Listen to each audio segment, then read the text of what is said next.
哥哥哋買 Mother's Day 嘅 Let's just go, come 嘅 on! 卡同埋禮物嗰個。爸爸講過話唔會俾你。 Yeah, but in the car. You No. didn't stay in the car. So I'm so late. By the time we'll get there, it will be 10:28. Right? 點解？ Because does it take 15 minutes to get there? How long does it take to get there? 15 minutes. For once, we have a chance to not be late, right? Possibly.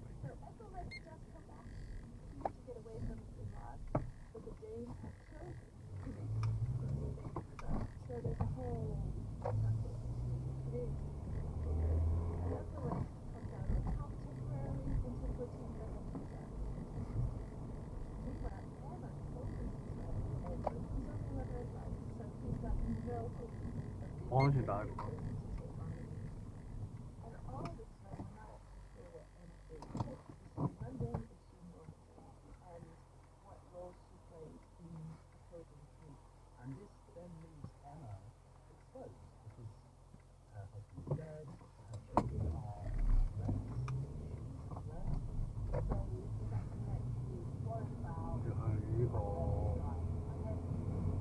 Riverside.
side.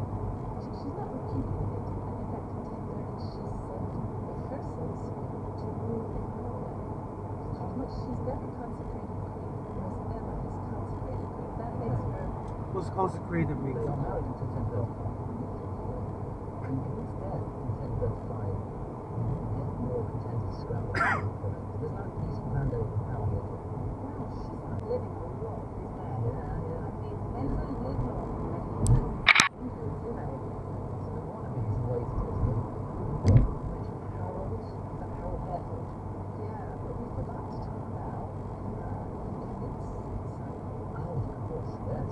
part of the reason they're so happy is they've had a son called Harold. They've got Harold floating around as well. And then you've got Harold in Spain. We've also got Edward and Alfred. So,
does come back, and Harlequin and Edward grew together.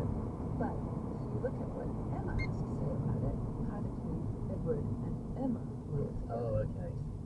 I'm getting involved. Yep. She sounds like one of those mums that will be always involved. Yeah. But you're not marrying her, right? So And we end up with Edward the Confessor becoming king. So I know we're going to talk about this in the Nuance window, but just where do we get our sources from? Is it the Anglo-Saxon Chronicle?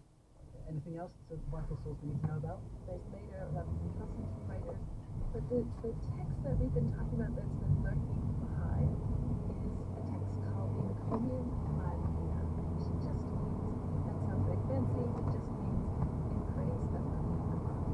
It's a story about Spain and Harlequin from her perspective, and she got someone in from the outside, from Flanders, to write it. And it's full of wild lines, including that Edward is Canut's son, Okay. which nobody believed, especially Edward. So we don't need necessarily believe that this was a wild romance between them. 이렇게 그거?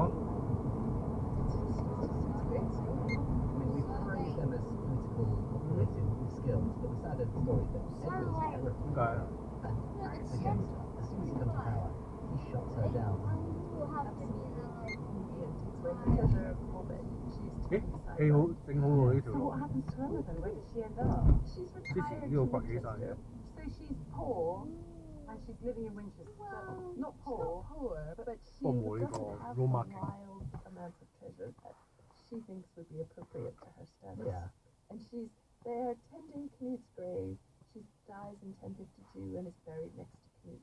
She did so much to make sure that whatever the reality was, that everyone believed that they had this love match. Mhm. That was really important to her, even to the point where she wanted to be buried next to him. So, I mean, she's quite the woman, really. Yeah.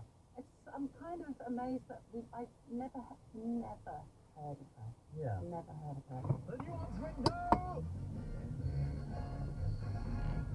This is where Jen and I learn how to spell Elfkivu. It's got a lot more vowels than you think. And we give 2 minutes to Professor Elizabeth to tell us something you need to know about Emma. Elizabeth, without much further ado, take it away, please. So what I've been talking about is how Emma's political power is presented in that encomium that we've been talking about, that account of Spain, Canute, and Harlequin, that she had commissioned to protect her interests when it all fell apart. And we've been worrying that this has all been about the men in Emma's life and not about her. And this was on her mind too, and she had something to say about it. At the end of the encomium, she's depicted as co-ruling with Harlequin and Edward, not behind the scenes. And indeed, if you look at the illustration that comes at the beginning No, of the no, encomium, no. Emma sitting 정말? on the throne, and Harlequin and 정말이야? Edward peeking out from behind a curtain. What happened? But it 그거? gets better. The monk who wrote the encomium was really learned, and his history is partly based on Virgil's Aeneid. Emma can't read Latin, but doesn't mean she doesn't know the stories that are in Latin texts.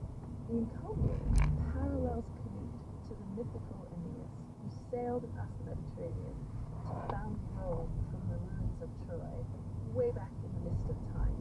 The encomium also compares Canute to Julius Caesar, conquered Gaul, made it to Britain, defeated Antony and Cleopatra, but ended up murdered by Brutus. But in all of this, it's Emma who is the survivor, and she's not left out of this Aeneid business. The encomiast compares her to Octavian, that is Augustus, the first Roman emperor, and the man Virgil wrote for. While dead Canute and dying Canute were all in the past, she was the present and the future. And all this is really interesting. Emma's take on what it meant to Why be is it a done? wife and mother of kings. And it definitely wasn't about It'll be so Rome.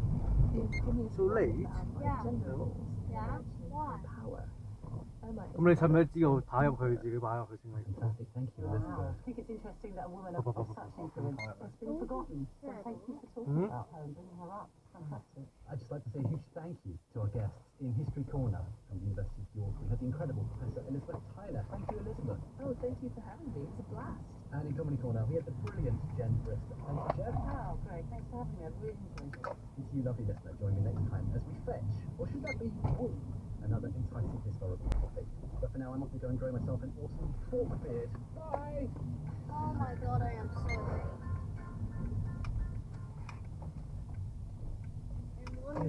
was presented by Greg Jenner, the producers for Emma Nargis and Emmy Rose Prize Goodfellow, and the sound editor was Steve Martin. And you can find previous episodes of the programme on BBC Six. This afternoon at 3 o'clock, our drama is Turning Point and explores the impact of the invention of the Royal Painter. But coming up next, the Kitchen Cabinet is in Newcastle after this. Six Music Festival is back. Go to Manchester.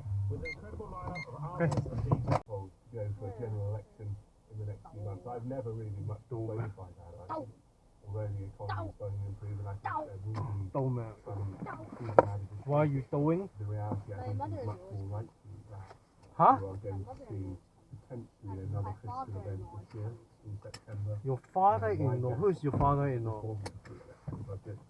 And therefore, I would be expecting a general election probably October. Mommy's dad is not your father-in-law. That's my father-in-law. He is your grandfather. Go go. Oh! Your father-in-law will be Nia's father, which is Duncan. But how do you know that? Yeah, so you wouldn't know that yet. You only know when you get married to someone. There is another reminder of why illegal migration has become such a pressing 有冇同啲人講 WhatsApp 之類嗰啲 Around the safety bill, which Not really. ministers local deterred crossings, Really? was back in the House of Lords this week. Huh? And in a series of government defeats, the legislation was Okay. heavily amended. Baroness Shami Chakrabarti is a Labour peer and human rights lawyer. Baroness Catherine Mayer is a Conservative and a member of the Joint Committee on Human Rights, which visited Rwanda. 你有冇 last week. call 個電話咁？ She explained why the visit No. convinced her that the country is safe for asylum seekers. We met the Minister of Justice, the Okay. Minister of Foreign Affairs, we met 咁 Lia 個電話其實係咪KTE 嘅電話？ Rwanda was safe enough. Okay. And that was based on the interviews we had. But 但係佢都有 also timer they 㗎 had 即 a 係 screen time 好似你咁。 and the No? Constitution does protect all individuals.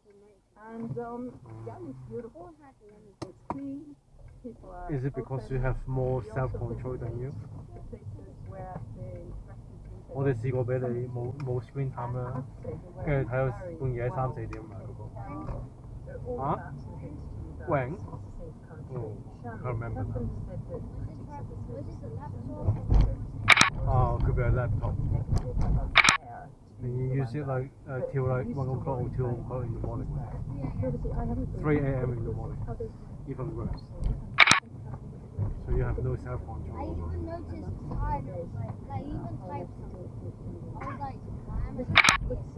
It's 3 a.m. Yeah. It's not good. I think what the Supreme Court suggested in its decision is that we don't just need treaties, we need them to bed down and they need to be operated in practice. And I think that takes a little time. So I'm not going to challenge Catherine on a country that I haven't But visited. football But I think it's quite important that if the Safety of Rwanda bill declares definitively and conclusively for all time that Rwanda is safe, and that's a very, very serious thing for to be enacted, and it needs to be rigorously interrogated. And there needs to be an opportunity for parliamentarians and our courts to examine and pre-examine that. But the bill entails the ability of asylum seekers to challenge their deprivation of human rights strands. Can you see why so many of your colleagues in the Lords, including some legal experts, avoid that it crosses the line into TPC outside of international law? So they're looking very much at what the Supreme Court has said. But Rwanda has taken all this into account. And the Iran versus the non-Refoulement is now totally not possible. Nobody has found a better solution. And until we test it, how can we actually judge that it's not going to work? And I feel quite strongly that we do need to do something to stop lots of people coming in on boats, dying in the channel, and people making money out of it.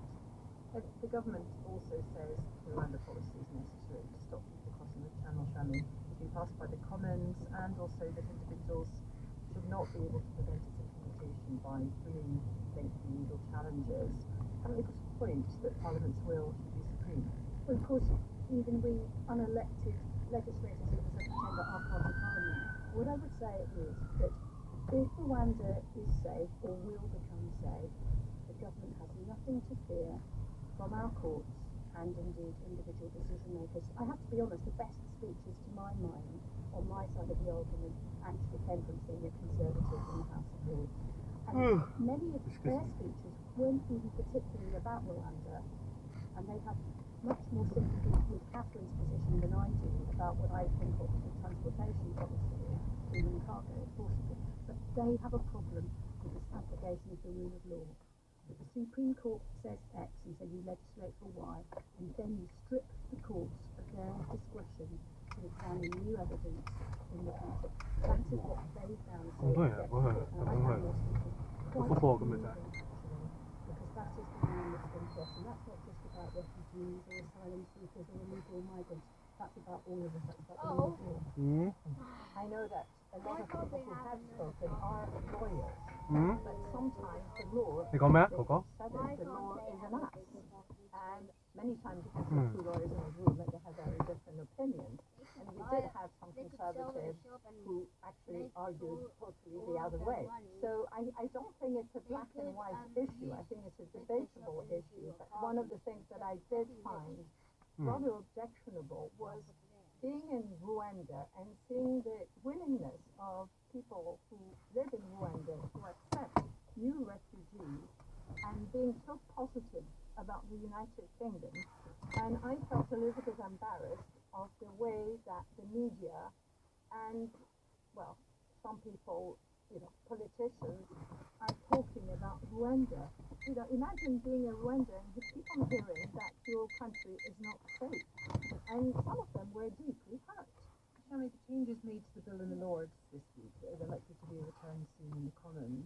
So what avenues are left for people like me who oppose this legislation so far? If I might respond to Catherine's central points, I agree with her that these things are complex, and that's kind of what courts are for.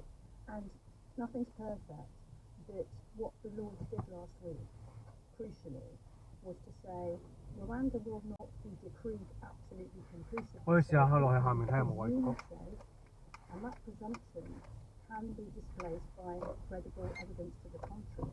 And my own amendment, with others, was to restore jurisdiction so that there is the opportunity to present that credible evidence. I don't think that's a written amendment.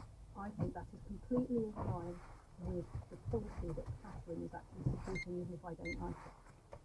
Sally Chakrabarty and Catherine Mayer. In 2018, Mark Drakeford became the fourth First Minister of Wales. At the time, he described himself as a 21st century socialist in the political tradition of an Iron Bevan and Michael Foot. And of course, that was part funded by the non-bond tax basis, so we haven't found an alternative revenue source. Going through every single penny of spend at the moment because we have to find money to fund the NHS. It's an absolute priority. We've got 7 million people waiting on waiting lists, and the Tories are failed after 14 years of government, and it is time for a change. And Labour, with Rachel Reeves, with her iron grip, as I say, on the economy, will make sure we spend money wisely. But we have to. There's 700 libraries have been closed under this Conservative government. What have we lost with that? Thank you very much, Sarah.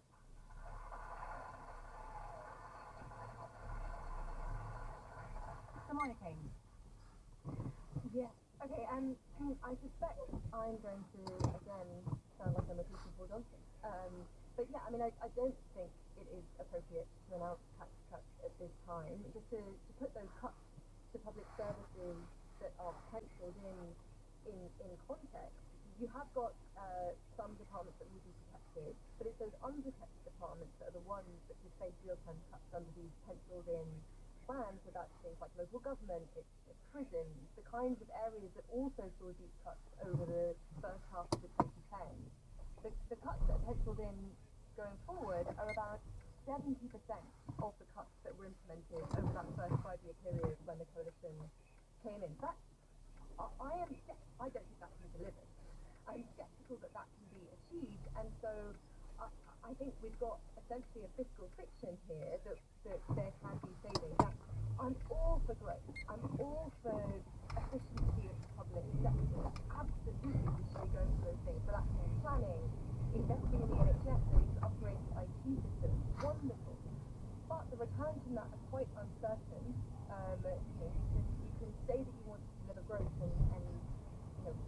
we're in a difficult position. I don't know how much extra growth in the short run we can definitely achieve.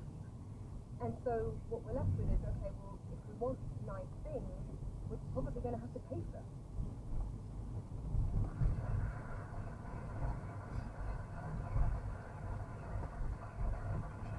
So Maya, kindly, a reminder of Patricia's question.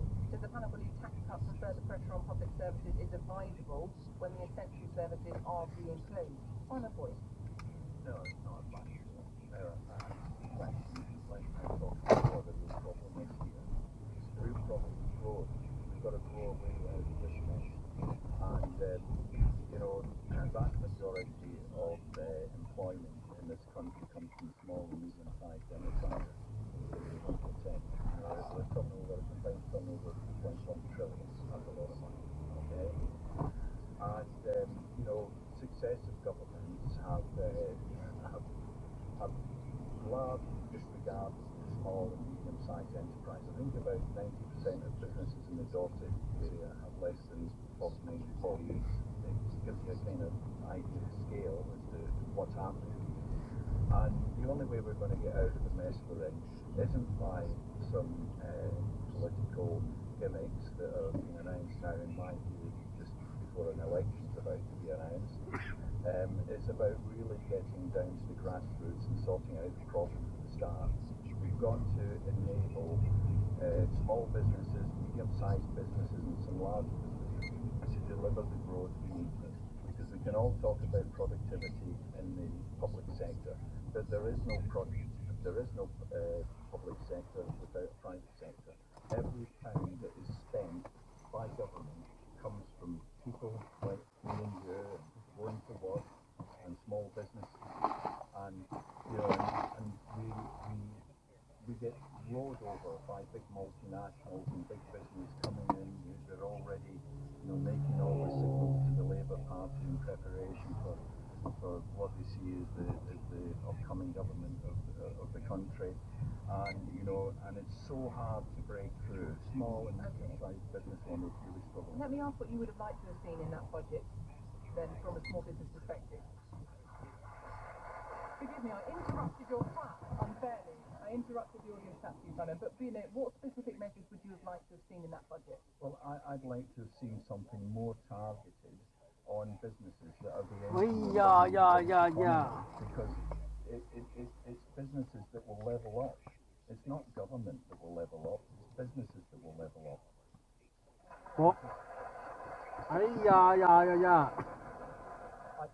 Nigel, I couldn't agree with Simon more that small businesses in particular are the engine of our economy. But it's really important to recognise as well, and the ODR identified this, that tax cuts, and particularly national insurance cuts, because effectively what we've got, if you're a worker, you get taxed twice. You get income tax and you get taxed national insurance. Reducing national insurance is one of the most effective ways we can do to stimulate the economy. And the ODR say that the combination of the tax cut and also the child benefit changes we've made will encourage more people to work longer, to the tune of 200,000 FTE. That's about a fifth of total employment the total available jobs. Look at that threshold at the moment. You had an opportunity to do something with it. We increased it. What does that mean? 28,000 businesses will be taken out. I think it was increased by £5,000. My point is that if you're on the threshold of coming back register, right, you're not going to take on that extra piece of work that's going to take you over that threshold. You've got to give oxygen to small and medium-sized businesses. But Simon, that's what we did in the autumn statement. All the work. Not enough. With the full expensing and the changes to business rates, it really will. go up city or the city. There's a lot more you can do in terms of sorting out late payments, which is a huge issue for small businesses. We have to make sure we bring our energy costs down so that people are spending less on that. And the only way to do that is to really invest in our renewable sector so that we get cheaper bills, which Labour would do a lot more with the Conservatives. We need to be giving people advice on how to access finance. We need to be supporting our small businesses. Simon's absolutely right, and he's absolutely right that the way to grow the economy is through the private sector, and that's why under a Labour government we want to walk hand in hand with the private sector, co-investing so that we can have a plan, we can have a strategy that everyone understands, everyone can buy into, and we can actually build a country that we're all proud of. Sarah, there are if I can just say very quickly, there are trade organisations that are fantastic. You know, the Dorset Chamber of Commerce and Industry reflects all businesses in this area. They are fantastic.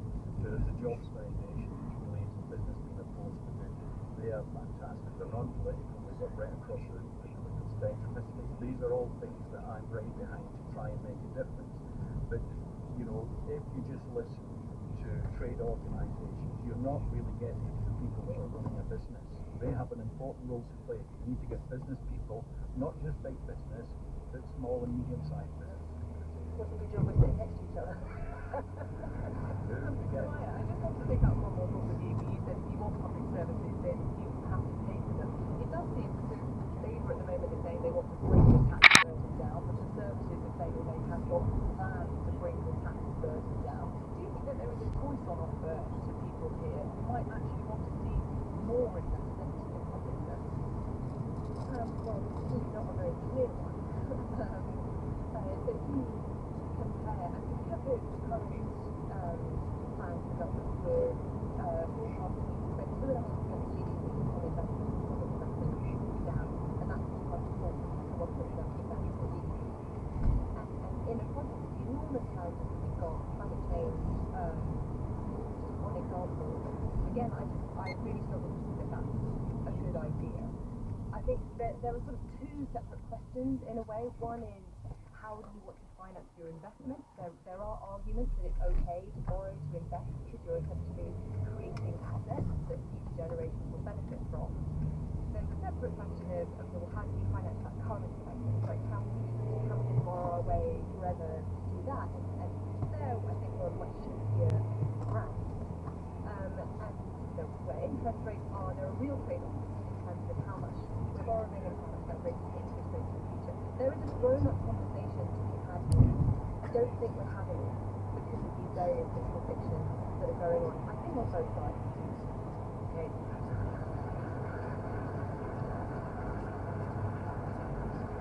A reminder that if you want to join in the conversation, then you can give Anita a call on any answers and let me know what you think about this discussion about tax cuts and public services and the pressures of public services that Patricia on President outlined at the very beginning. The number that you need is 03700 100 444. But let's move on to our next, which is related in some ways. Maximum.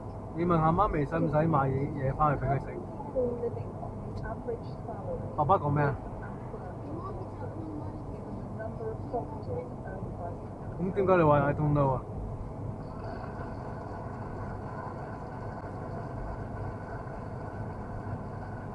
Now, we've got a couple of questions actually on this subject tonight, and I wonder if that's because approximately 17% of the housing supply in Swansea, which is where we are, is second or holiday tenants, and that compares to 3% across Dorset, so clearly a very high proportion of second homes here in Swansea. There were some measures in the budget about this sort of empty tax relief for second home owners, but how can people living on the average salary live and work in Dorset given the number of properties owned by second home owners?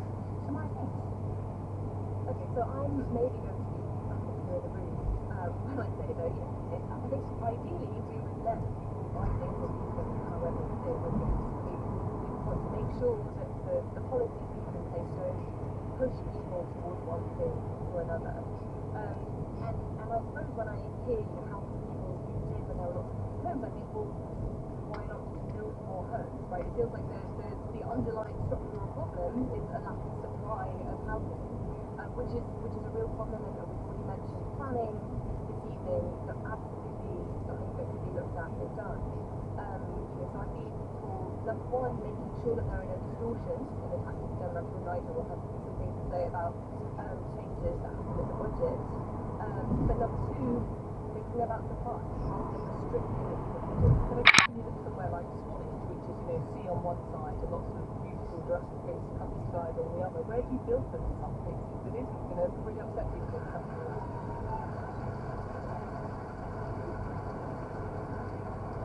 I mean, yes, of course, there are, I mean, people are going to be upset, right? But nationally, when having a conversation, we often focus on the people who have their views upset or feel like it's not free, and we're not focusing enough on people right now who aren't in the area. We're not there to make their concerns, which means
genuine holiday letters and second home letters to limit on how much they can be there. Well, I think the idea is that you have trust with and work with a local community to have that sense of the rightness of actually what's appropriate and what's not appropriate. It has to be alongside the plan for more training, of course.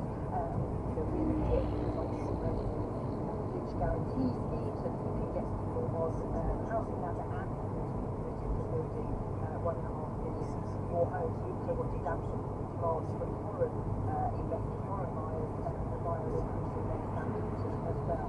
But I think fundamentally when we're in such a beautiful place, Britain's rolling fields and beautiful coastline are homes right for us, and we have to make it there a place that people can enjoy and live here and travel. And I think that's what Labour's plan of next to do. Sarah, thank you.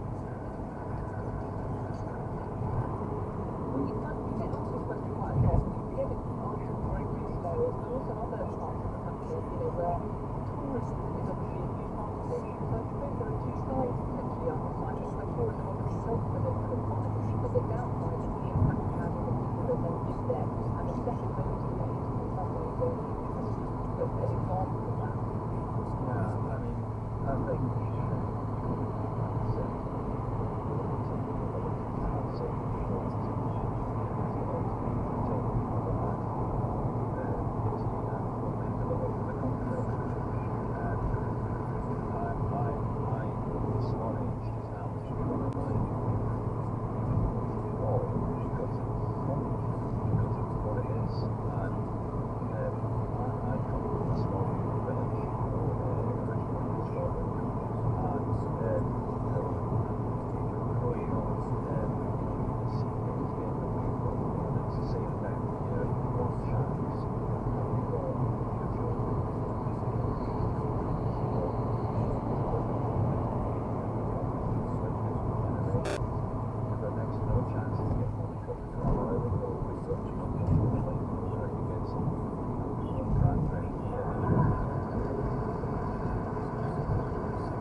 and that will therefore take away the incentives to do short-term lets versus rent out those properties long-term. That will make a meaningful difference, and also that's on top of some of the other measures. We will be introducing a registration fee, and also local councils now have the ability to double the business rates on these short-term lettings as well. So it's a combination of factors, along with, yes, more house building, but as we all know, house building in the right place.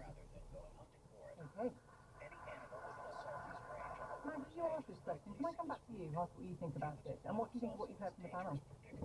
I've been touched with actually some of the comments that people have made and actually their understanding. The problem is, it will take time to do this.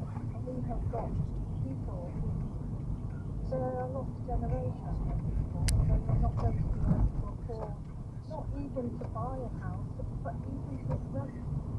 One bedroom flat is £850 a month in rental. That's more than my mortgage ever was. Thank you, Maggie, thank you. And my sort of point is just a very quick point. There was barely a mention in the budget of rental prices or housing supply, was there?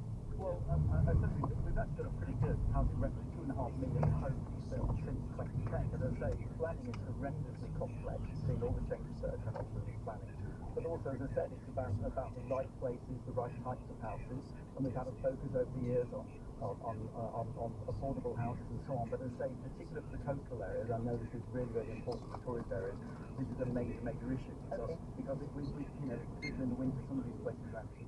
Briefly, Sarah? Briefly, I can't get that comment about the housing records live. There are 142,000 children living in temporary accommodation in the country right now. We've got such a better house, 2.5 million houses. Thank you all. Subject that we will return to, I have no doubt. Just a reminder to your listeners, any questions on BBC Radio 4, we are coming to you from the Lowland Theatre in Swanage. And on our panel, we have the Financial Secretary to the Treasury, Nigel Cuddleton, the Shadow Minister for Industry and Decarbonisation, Sarah Jones, the journalist, Samaya Keynes, and the Managing Director of Blue Seal, Simon Boyd. And we have our next question, which comes from Fiverr Rachel Kelly. Is it time for the West to stand up to Israel? Fiverr, thank you for your question.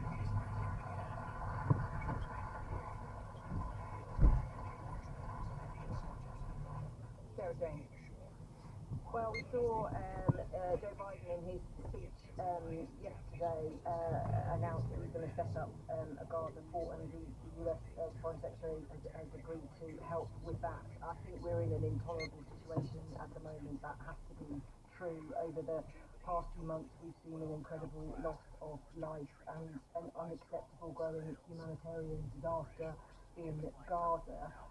That's why we put down a strong motion that was called for an immediate ceasefire. Both sides have to move forward, and both sides have to take part in that. We have to get to a point where we have a meaningful conversation about peace. I was in a mosque in Croydon last night with some of my constituents and was talking to the Imam and other people there, and they were saying that to forge peace, it requires tolerance and forbearance, and we're really not in that place at the moment, are we? And we have to work towards that, because that is the only thing that is going to bring about a peace. But right now, there are people starving and people being killed, and we have to get support in, and we have to work with all our international colleagues and countries to try and put pressure on both sides to stop the fighting as quickly as we possibly can, because it's an intolerable situation at the moment. Just on the A point that you mentioned, so of course we did have the US President Joe Biden talking about this port, which would be for aid to fight, and then the EU, UK and US. 爸爸入去買嘢，你喺度定係一齊入去？ I mean, part of the reason for that is because the aid is not currently. 我又要整lunch who are inspired, who have gone from, a low-level job, one to a boardroom position, one to the head of quality health, safety and environmental management. We supported all their training. What a fantastic achievement. And, we're seeing more women coming into the engineering sector. We're seeing as walking out the back, in a smelly workshop. And, it's changed a little bit. And, I want to see more and more women coming in. Design engineers now, it's nearly the job there with the rest. There's no disparity in pay. There hasn't been a disparity in pay, certainly in our business, and in the businesses that I work with. You've got to pay the going rate, no matter what sex. Thank you very much indeed. If you make 10 seconds, Just very briefly, I'll make myself very unpopular here. I'm very disappointed by the reaction of the audience. Theresa May announced she was going to stand down today. Parliament will be worse without her there. She's a fantastic, dedicated public servant. She deserves our applause for that criticism. thank you. Again, 10 seconds. I just wanted to come back on the fact that we do still have a gender pay gap, and we've announced today a plan to have a plan to get young girls interested in STEM, and that's what you have to do. You're right, the perception is sometimes not there, but also the infrastructure is not there to support girls to go into the jobs that we want of the future, and so we have to change that, and government does have a role to do that. Thank you. Jane, thank you for your question and for provoking that debate, because we could continue, but we've only got about 90 seconds left on the programme, so forgive me, because I really want to squeeze in this last one from Marcus Andrews. Marcus. Good evening. If the Prime Minister rang you tomorrow and asked for advice on the date of the next election, what would that be?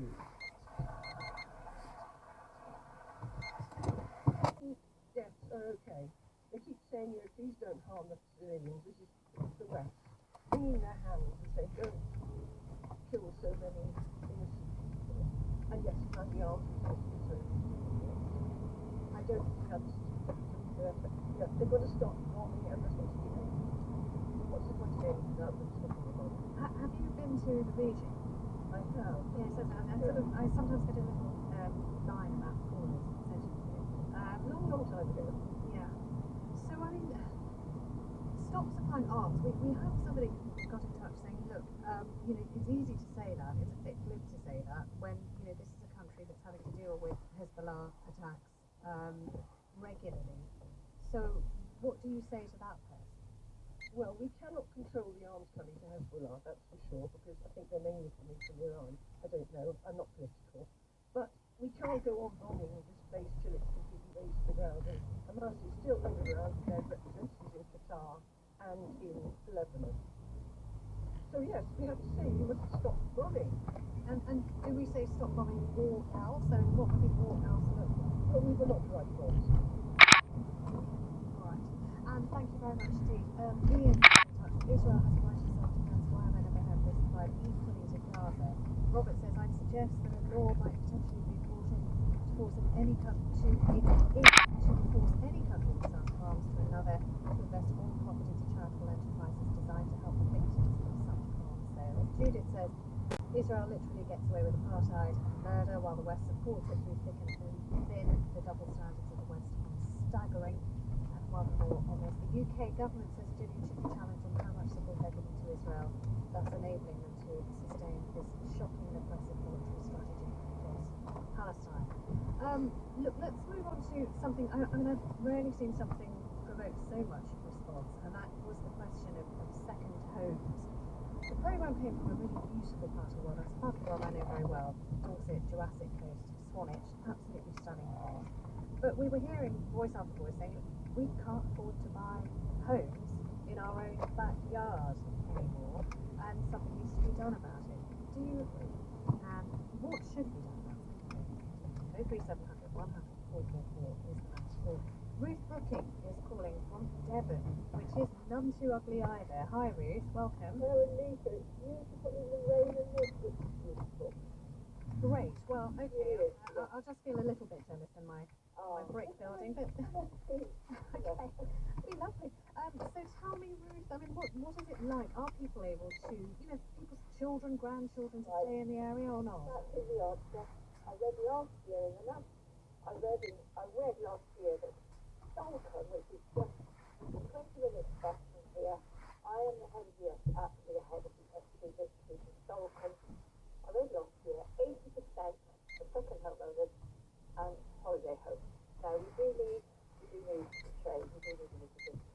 But then I read in a national newspaper last year, it was that Stockholm is officially if you have too big a proportion of holiday let, it hollows out the community and fills bubbles quite enough pupils. Yeah. And the same applies to lots of surgery and so on. Well, I know you're articulating a problem that is expressed in different parts of the country as well. Tourism is a big part of their economy. But But then what would you do as a result? Would you say, look, okay, we're just going to have ratios of ownership, ratios of what housing stock can be used for? I mean, what would you tell the government they need to do?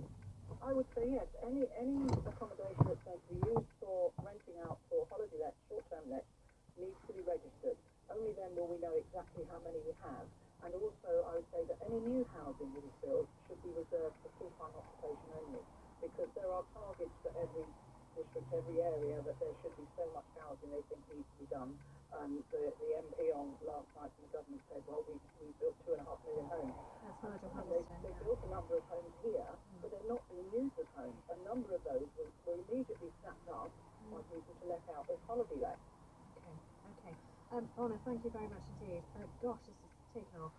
This one here, tax the second homes, ring fence the revenues to buy or build local only homes in any area.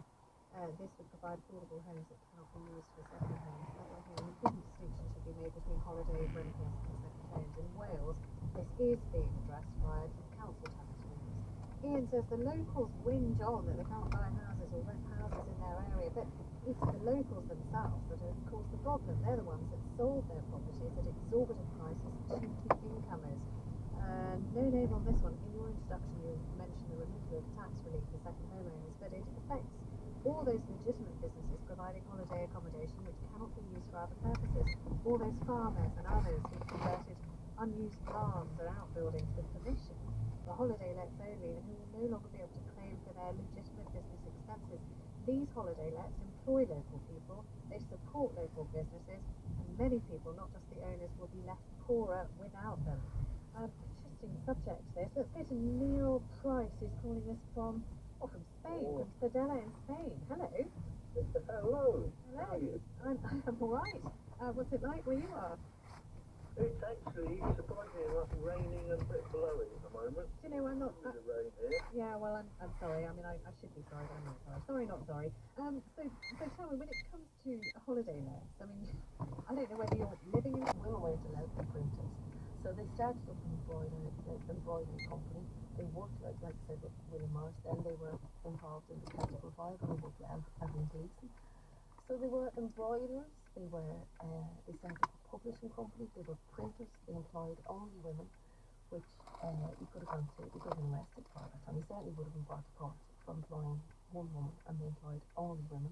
They employed young women, older women, widows, and they really invested in the education of the women and in their lives after they left working for them. So they were totally invested in the women that were there and improved their lives. And were they a success for these endeavours? Massively, yes, they were massively successful. But they at one point they almost went bankrupt, because with the books they decided to make these books beautiful, not just to make money. They were trying to source local linen, things that we look to do now. They were doing local paper, hand binding, and then they took off. They got. Let me explain to you. With printing at that time, it was only men that employed in printing, and they had to serve for 7 years, and they were not allowed to get married or to drink, or it was like a vocation for 7 years. Elizabeth decided they were going to print. She went and studied printing for 4 weeks, bought a printing press, and then became a teacher. And that's how That's how they began. That's how they began. And it was pretty heavy labour, wasn't it? Very heavy labour. I believe you do. I could hardly lift them up, and they're all lead, and everything was hand done. All the press, and these women were flinging them around. And the other thing they did, they could have signed, well-known. They could have signed well-known writers that were already published, and that would have guaranteed them success within publishing. But they decided they were only going to sign, or mostly going to sign new and upcoming writers. So they signed Jane Singh, Patrick Kavanagh, and loads of them. But in terms of just writers and how they were then perceived, because that's what's fascinating. Yeah. There was a pretty horrible reference by James Joyce, wasn't there? A reference to them as the Weird Sisters. Is that right? Yeah, and they were kind of seen as irritating, and they were talked about in difficult, certainly Elizabeth was known as the difficult sister, and she was the more business headed of the two, so she was getting things done. And from all the letters that I read, where she wasn't difficult at all, she was just, as Sinead O'Connor said, I'm not bossy, I'm the boss. And people didn't like that, but she was really pushing ahead. And we should also say that they did never marry. They lived, they worked together, they carried on with their work. They never married. The father John went off to America to paint, and he said, could you send me some money? And they sent him money for 11 years, they funded him. So they funded their dad, Yeah. and who wanted to be an artist, and Yeah. went off to do that, leaving the law. And the relationship with the brothers, the much more famous brothers that we know the name for. Jack and them, they got along, and Jack did some artwork, he painted and did some beautiful drawings for them that they then turned into embroidery. So they worked together as a family on that. But William,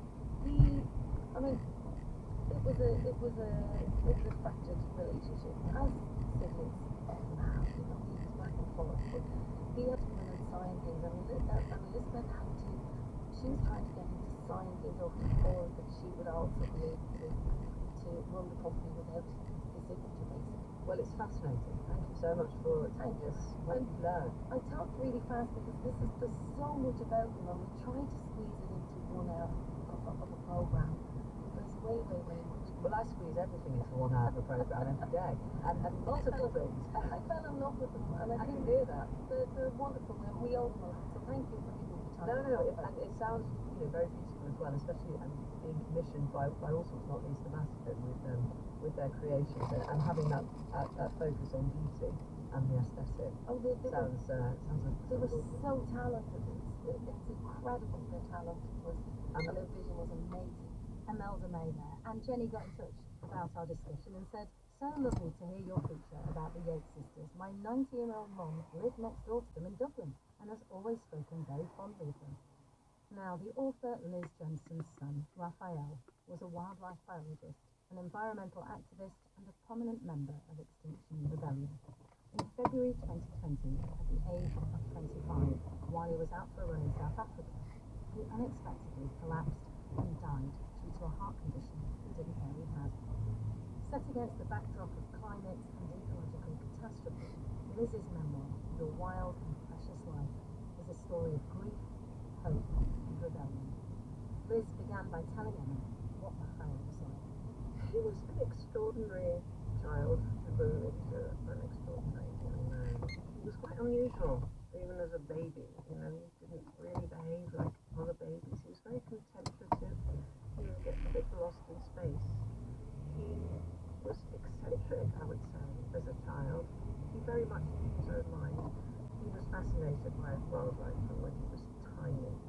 And it was no surprise to me when he went on to study zoology, because I think, that sense you have when you're a child, the boundaries are different. You don't have the same sense of who you are, maybe because you don't look in the mirror, and you're outside and you're watching other animals, and there's a sense that you too are an animal. He had that very strongly, and I know I had it as a child. I didn't have that sense that I belonged to a particular species, I think.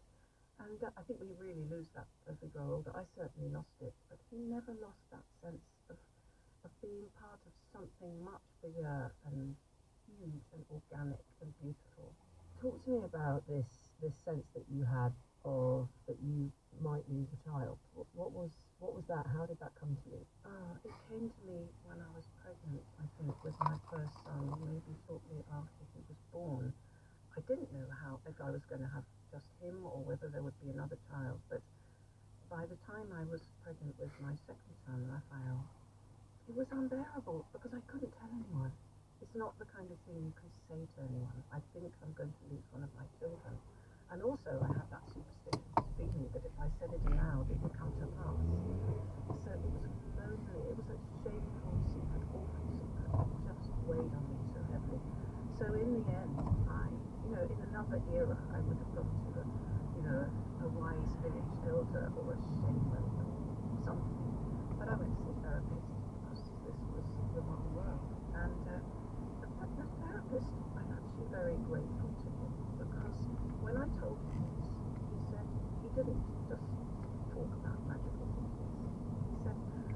yes, it is magical thinking, but that doesn't mean you shouldn't take it seriously. And so we worked on it together, and I sort of investigated it, and I went on a little pilgrimage, a very private little pilgrimage, and when I came back, it had lifted, and so I was able to put it aside. That doesn't mean I forgot it, because it was always at the back of my mind, but it was at the back of my mind as something that I once believed, I once thought, and it would occasionally rear its head, and I would just stamp it down. And then I got the phone call. And did you have a sense of anything before you picked up the phone? No, but when I picked up the phone, it was my ex-husband, and he could barely speak, he was crying. And my first thought was, which child? Which boy?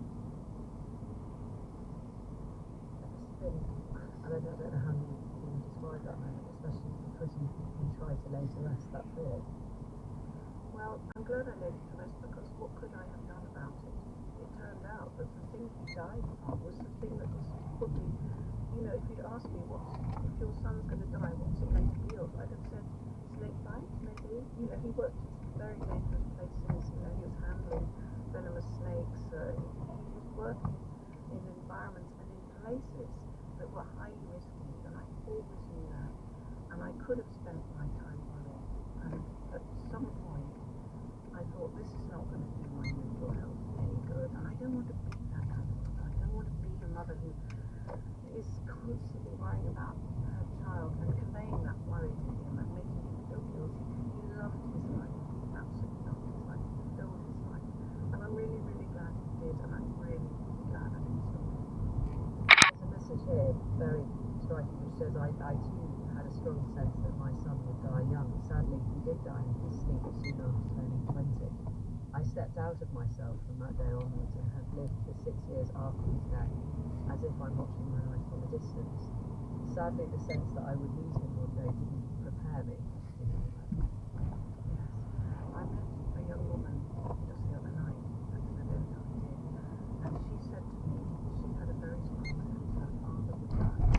Now, her father was relatively young, and there was nothing wrong with him, but she told people, you know, it hit her so hard that she told people, and then he did die. He died very suddenly, very unexpectedly, and she asked me, did it help to have had that premonition?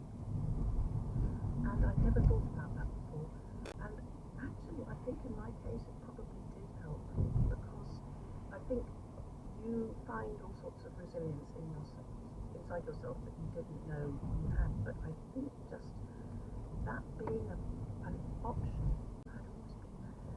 So I think in some way it had prepared me, and I'm glad of that. You talk about the moment that you heard of your son's death as your kairos moment. What does that mean? Well, the ancient Greeks had two words for time. There was chronos, which is the time we know, chronological time, which you measure in, you know, seconds and days and weeks and months and millennia. It's calendar time, it's clock time. But there's another kind of time called kairos, which is the kind of time, it's a moment that just cuts through. If you see linear, chronological time as linear on a vertical line, think of kairos as a horizontal line. Think of kairos as the vertical line that just breaks everything up and changes paradigms. And that's the moment, that was my kairos moment when my son died. It changed everything. You're keen, I know, with your writing and what you're doing now and thinking about the book to try to also say to those who outlive their children that there is still life for them. How have you found that?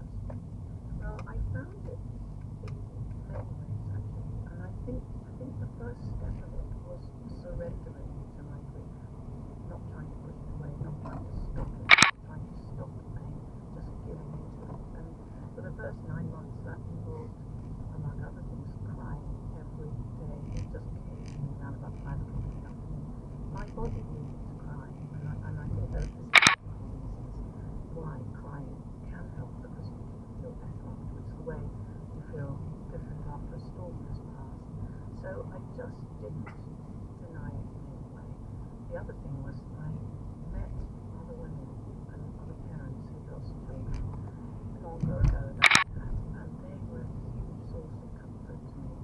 because, I asked one of them quite early on, do you have a good life?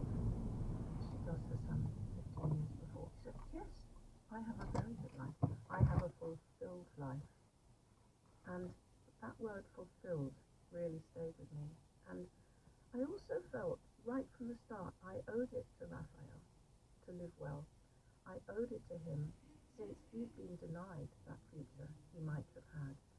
I owed it to him, and I still do owe it to him, and I feel him very much with me in spirit. Just to live the best life I can. He always, and it can feel overwhelming sometimes because, what can we do in the face of this gigantic climate and ecological emergency? But he always said to me something which I think is very wise, which is do what you can where you are with what you've got. And to that I would add, to anyone who's grieving, when you can and as much as you can and how you can. You also, I know, and you just started to allude to it there, feel like you're able to communicate with it, or have signs certainly that there is that connection, which is a very private thing, but really helps, I suppose, if somebody can talk about it and share it, because there will be those listening who have lost people, many people, who've been in this situation, but still have ways that they feel connected. I assure you, there will be so many people, and I think, yeah, you say it's very private, but I've decided I don't want to keep it private because... No, and I applaud you for that, but what I meant was people just are so in it with themselves sometimes that they feel perhaps they can't share, but sharing it, which is the joy of live radio, I always think, is you never know who's listening. And the wonderful thing is that when you do start to share, you hear so many stories of other people who get signs from their loved ones and who carry on speaking to them and feel that they're answering back. What's it for you? How does that manifest? Well, it manifests in the fact that Raphael and I were very close. We had a very clean, loving, wonderful relationship, and so I always know what he's likely to say. So you could say it's just my imagination, and maybe partly it is, but very often it's a feeling of, oh, he wants me to do this. and that's really beautiful, and it does allow me to enjoy my life as well, because I feel I'm not alone. He's not totally gone. He's still around. I think when we die, our energy, our life energy doesn't disappear. Energy doesn't disappear, it just changes, it just transforms into something else. So I've come to believe there are other dimensions, and there is another dimension in which the people who have died actually aren't really dead, which is what I think is really having very powerful messages coming in. There's one here that says, my son died age 6, 3 years ago from a brain tumour. When he was a newborn, I looked at him and said out loud without thinking, how long will I get to keep him for? I'm crying listening to this conversation. Yes, you step outside of life, you live in the most surreal place, somewhere between worlds, between life and death, never to return. One day I'll be with James again. That thought is beautiful. And I think it's beautiful. It is absolutely incredibly beautiful. And I think that there are so many people who feel like that, who feel this kind of thing. And, believe me, I was someone who, before my son's death, didn't believe any of that. Absolutely not. And, had a very I was very interested in science. I still am. But, I have this feeling that, well, if science hasn't proved it, it can't be true. And now I think, well, science hasn't proved it yet, because this is something that's quite difficult to measure. But that doesn't mean it's untrue. Author Liz Jensen there. That's all from me on Weekend Woman's Hour. Emma will be back as usual on Monday at 10. She'll be speaking to actor Sharon Small, who's playing Jenny Lee MP, wife of Nye Bevan, in 9 at the National Theatre with Michael Sheen as Nye. And political historian Dr. Lindsay Jenkins from the University of Oxford will also be joining. Until then, have a wonderful weekend. Weekend Woman's Hour was presented by Anita Rani and produced with Claire Fox. Saturday PM is next on the menu today, but first a reminder of one of our highlights on Tuesday morning. They were showing about how not to be shy. Young with me, Kirsty Young. I knew that I had a voice. I knew that I wanted to say certain things and represent certain things. An honest assessment of life. What advice would you give your younger self? What would you want to be different? Yes, including Neil Klein, Tim Capaldi, and Philip Pullman. There were lots of girls. that I was in love with from a distance, but I never got close enough to, or had the nerve to tell them so. Young Again. Catch the conversation so far on BBC Science. And we continue on Radio 4 with Melanie Brown. Anything ever wanted to be better on Tuesday morning at 11. Within the home, without recognition that support happens outside the home. So, for example, personal assistance, from a legal perspective, could have been denied to us. So we're a group of disabled people and family members who provide support and care, and we kept together because we were really concerned that our legitimate voice wasn't going to be heard. So we're thrilled with the results. Are you happy then with the Constitution staying as it is, despite what many have argued is outdated language? Well, I suppose that's what was really disappointing for me. I mean, I'm a feminist, I've been an activist my whole adult life, and when over the years, when there was a move to look at removing 41.2, I was really excited about that. But when I suppose when 42B was put to replace it, it wasn't an opportunity to remove what was called outdated language.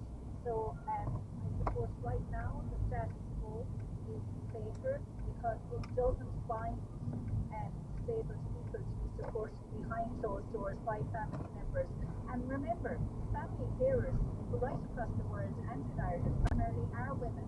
So if there was genuine intention to remove outdated language, we certainly would have looked at support with inside the home and outside the home. And Ireland, over 2 years, have what was called a citizens' assembly, for which it engaged legal expertise and citizens of the country and civil society organisations to come together. And there was strong wording, which would have been an obligation of the state to protect the rights of all women, all men, with and without disability.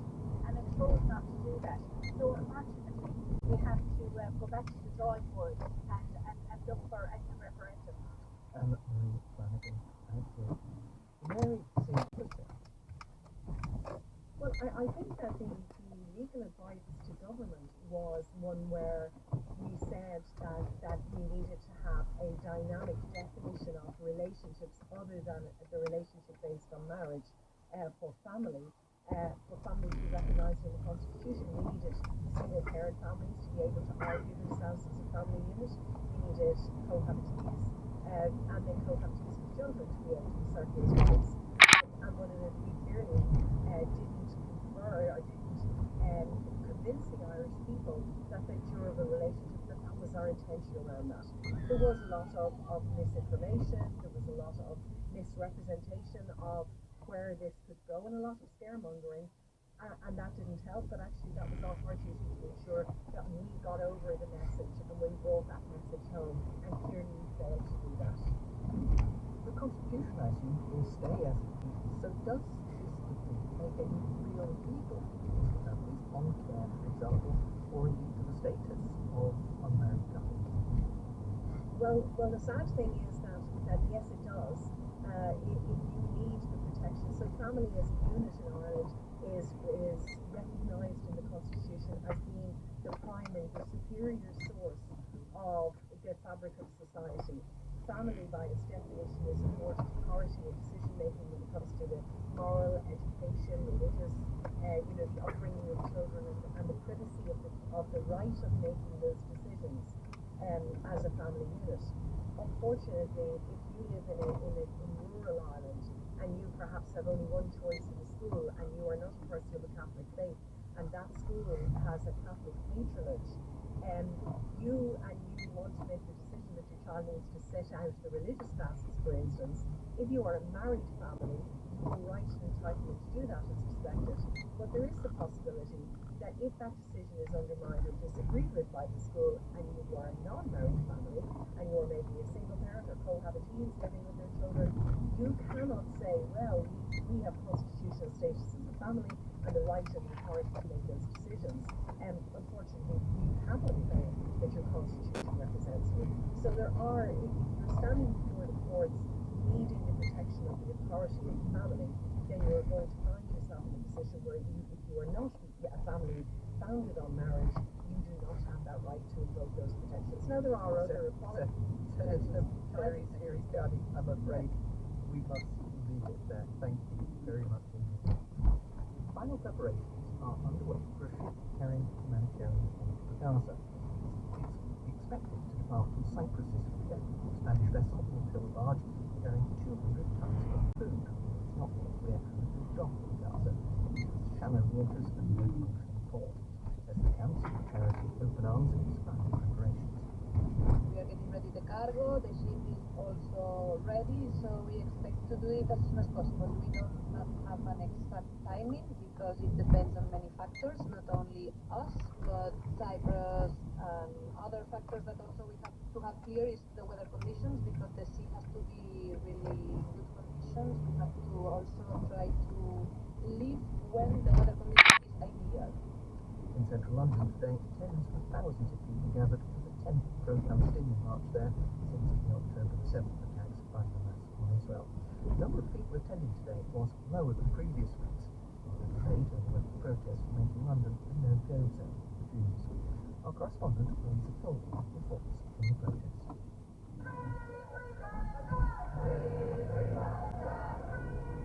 Tens of thousands of people made their way from Hyde Park to the US Embassy in what was a calm, peaceful atmosphere with many families and young children joining. This march comes after the UK government's counter-extremism commissioner, Robin Silcock, said weekends in London have become a no-go zone for Jews when demonstrations are being held. Responding to those remarks, here is march organiser Ben Jamal, director of the Palestinian Solidarity Campaign. The reason why we're marching is white. And everybody coming in to know also knows the United Nations in the past few days have said there are over 500,000 Palestinians in Gaza who are now on the brink of famine because Israel will not allow them proper access to food and water. That's why people are marching. They want this to stop and they want our government policy to change. They want the government to call for a ceasefire and to stop its support for what Israel is doing. There were groups of Jewish people at the march today who spoke of feeling welcome at these demonstrations and said it was important their voices were also heard. Figures have been released showing the protests are placing a huge practical and financial strain on authorities. In excess of £25 million spent on policing the protest, and here at the protest there was a significant police presence. Like previous demonstrations, today's march was heavily supervised by organisers, and when speeches, including one by Welsh singer Charlotte Church, were completed, crowds dispersed quickly outside the US Embassy. The embassy had advised its employees to stay away from the building today as a precaution. And that was Louisa Foley reporting.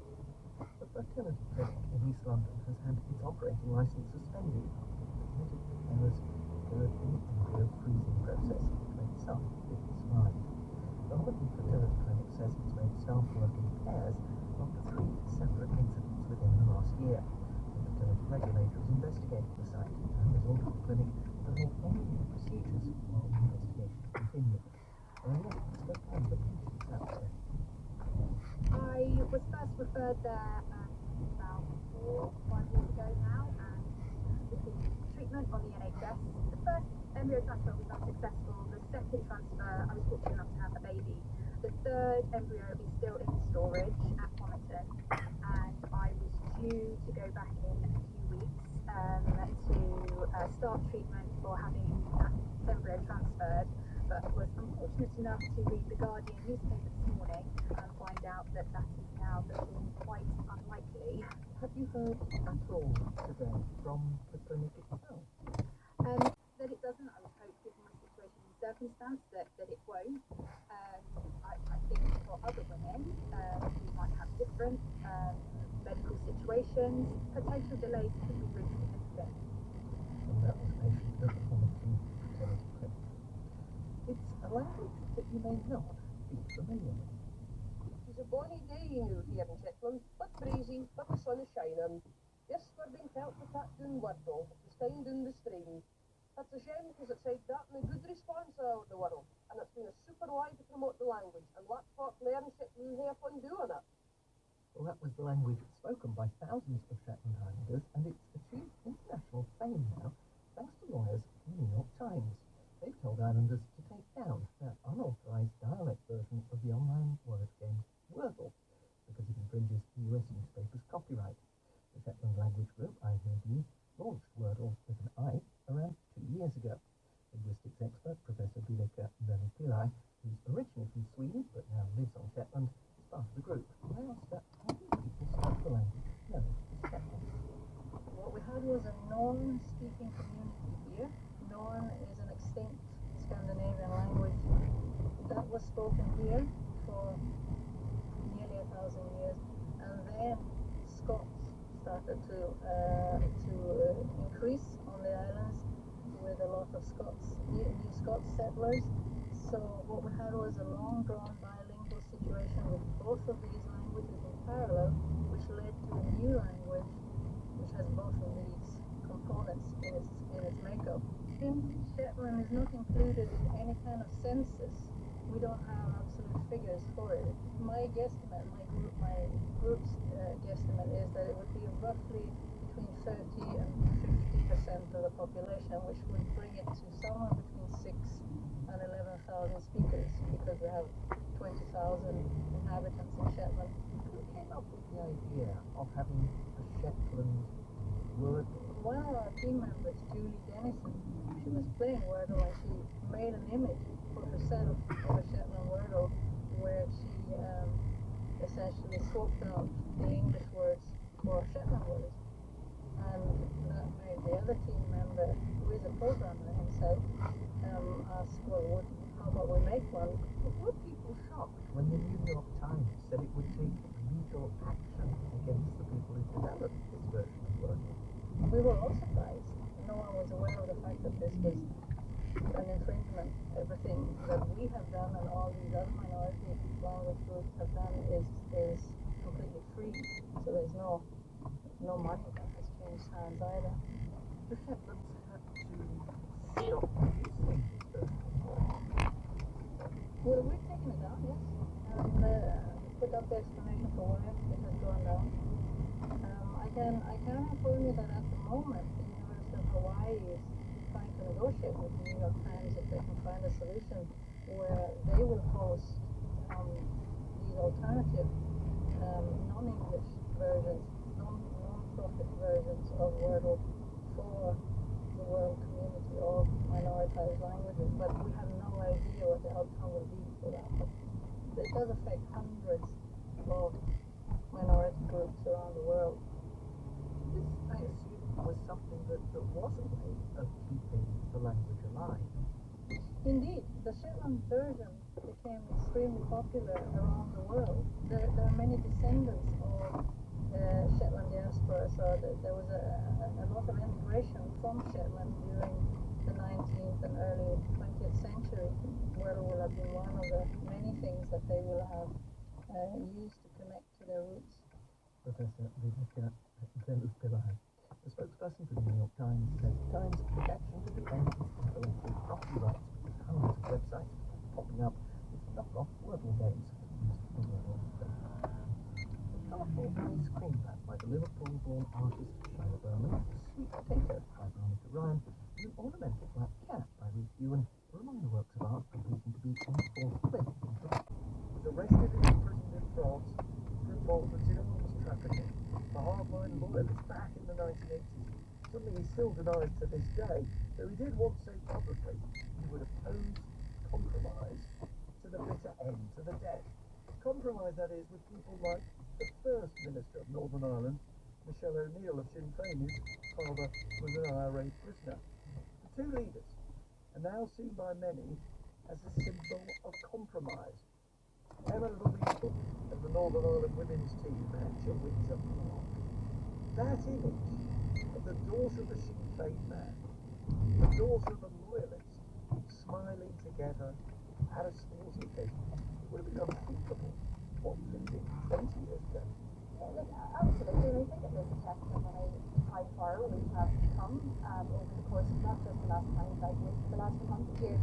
100 years ago, Northern Ireland had just been created, and yet here we have an image of people from very different perspectives, two women of very different aspirations. I want a stronger United Kingdom, the First Minister, Michelle O'Neill, has an aspiration of a 32-county independent Ireland. Completely different aspirations, but the fact that both of us are there supporting the Northern Ireland women's team, with young people really, really proud of the Northern Ireland team, and that's really something that I have noticed over the last number of years, that regardless of the community background, what we're really seeing are people just really proud, young people are really proud to be part of Northern Ireland, to be from Northern Ireland, and support the likes of our Northern Ireland team. Let's talk about your background. You grew up in what people used to call border country, County Armagh, more deaths in the Troubles there, sadly, than there were in any place other than Belfast. Do you remember when you first realised that you were living in the Troubles with a capital T, in a place in which violence was a part of everyday life? I don't remember anything different from the context in which I grew up. The very politicised situation in Market Hill, the challenges that brought with it. Market Hill was a very politicised place. It was right on the edge of South Armagh. Many families who had been in the security forces, for example, many Protestant families around South Armagh had moved up to Market Hill due to the threat of violence against their families. So we were the small... The mind of people like my father at that stage, they really thought that whole way of life was under assault. I think that's right.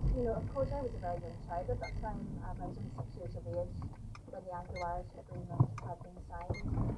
But there's no doubt from speaking to people who were active in politics at that time, that there was this very strong view that by compromise, with this idea of weakening the Union through either some sort of joint sovereignty with the Irish Republic, if you were conceding or compromising on those issues, you were weakening the Union.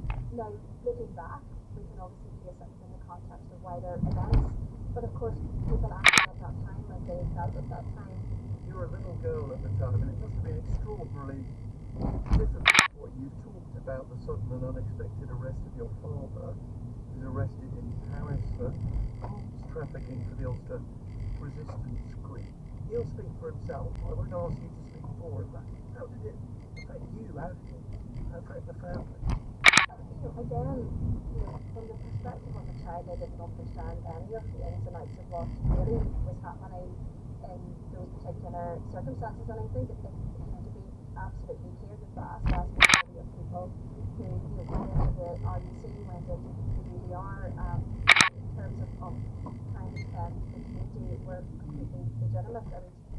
And certainly from my point of view, I've always stood very strongly against paramilitarism. I've always stood very strongly that there was always an alternative to that. But placing myself into that context as a child, of course, it turned my life upside down.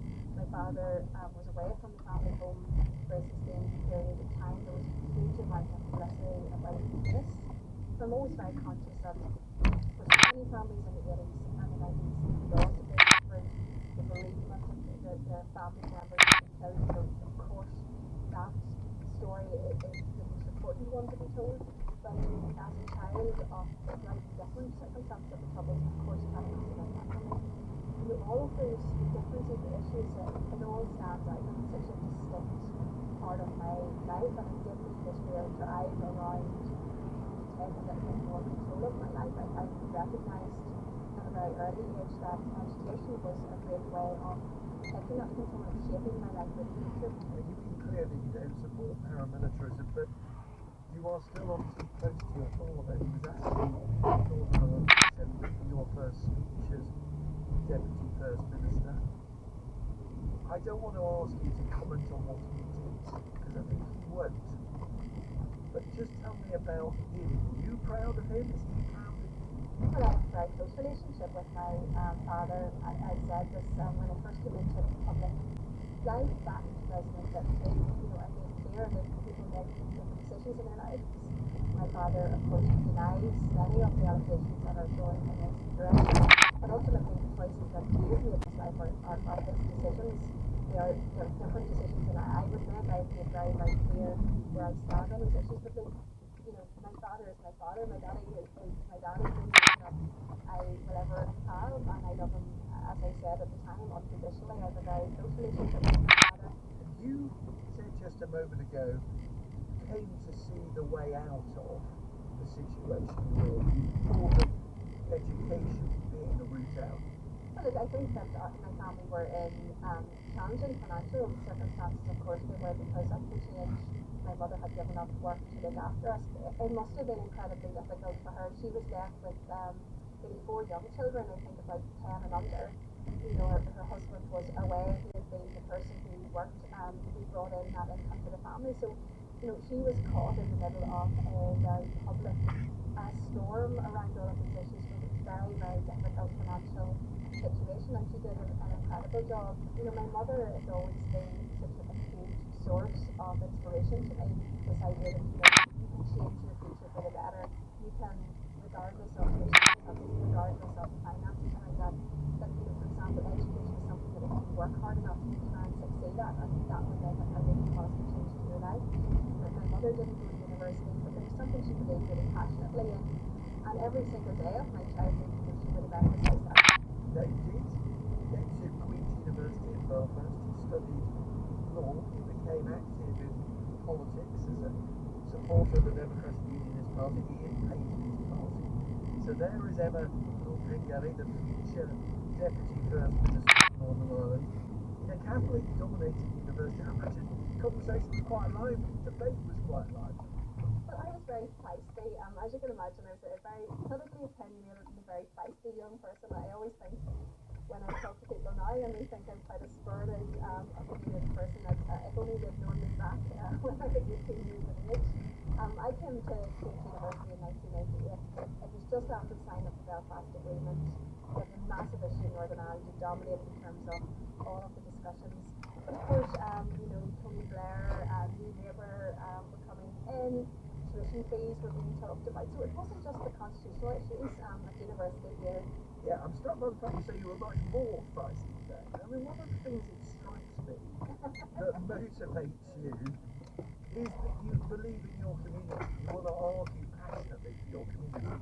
It is important to make the case, as it were, for people who are sometimes in front of it.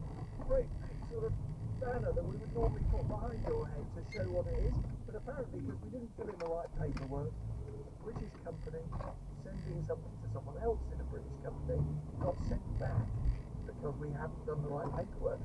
There's still a problem here, isn't there?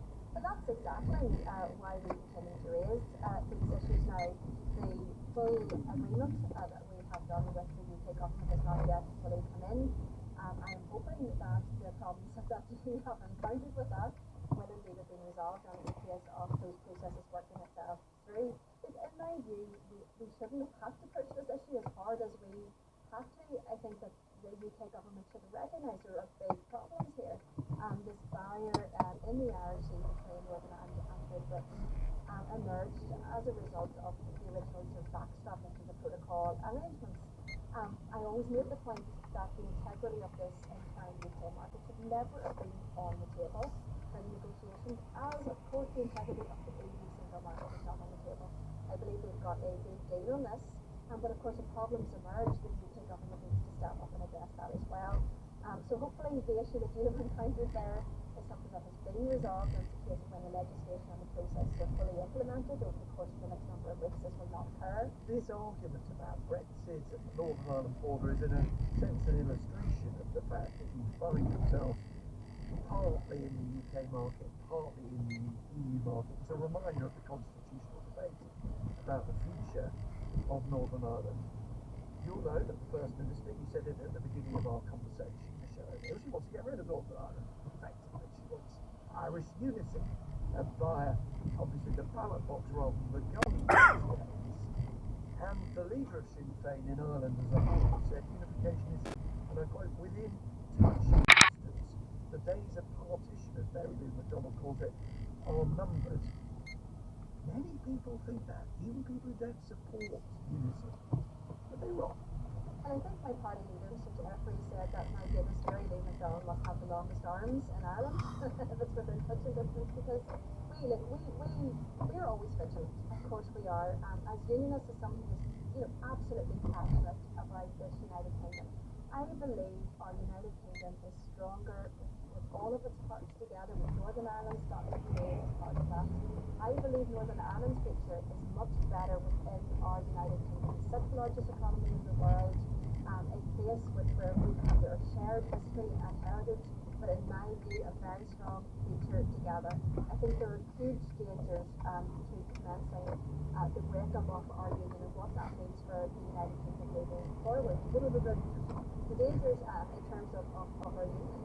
I think it's a lack of vigilance. I think what's been happening, particularly since Brexit, is that Sinn Féin and republicanism have been trying to build this momentum, this sense that we are on this inevitable trajectory towards United Ireland. Now, you told me you were feisty.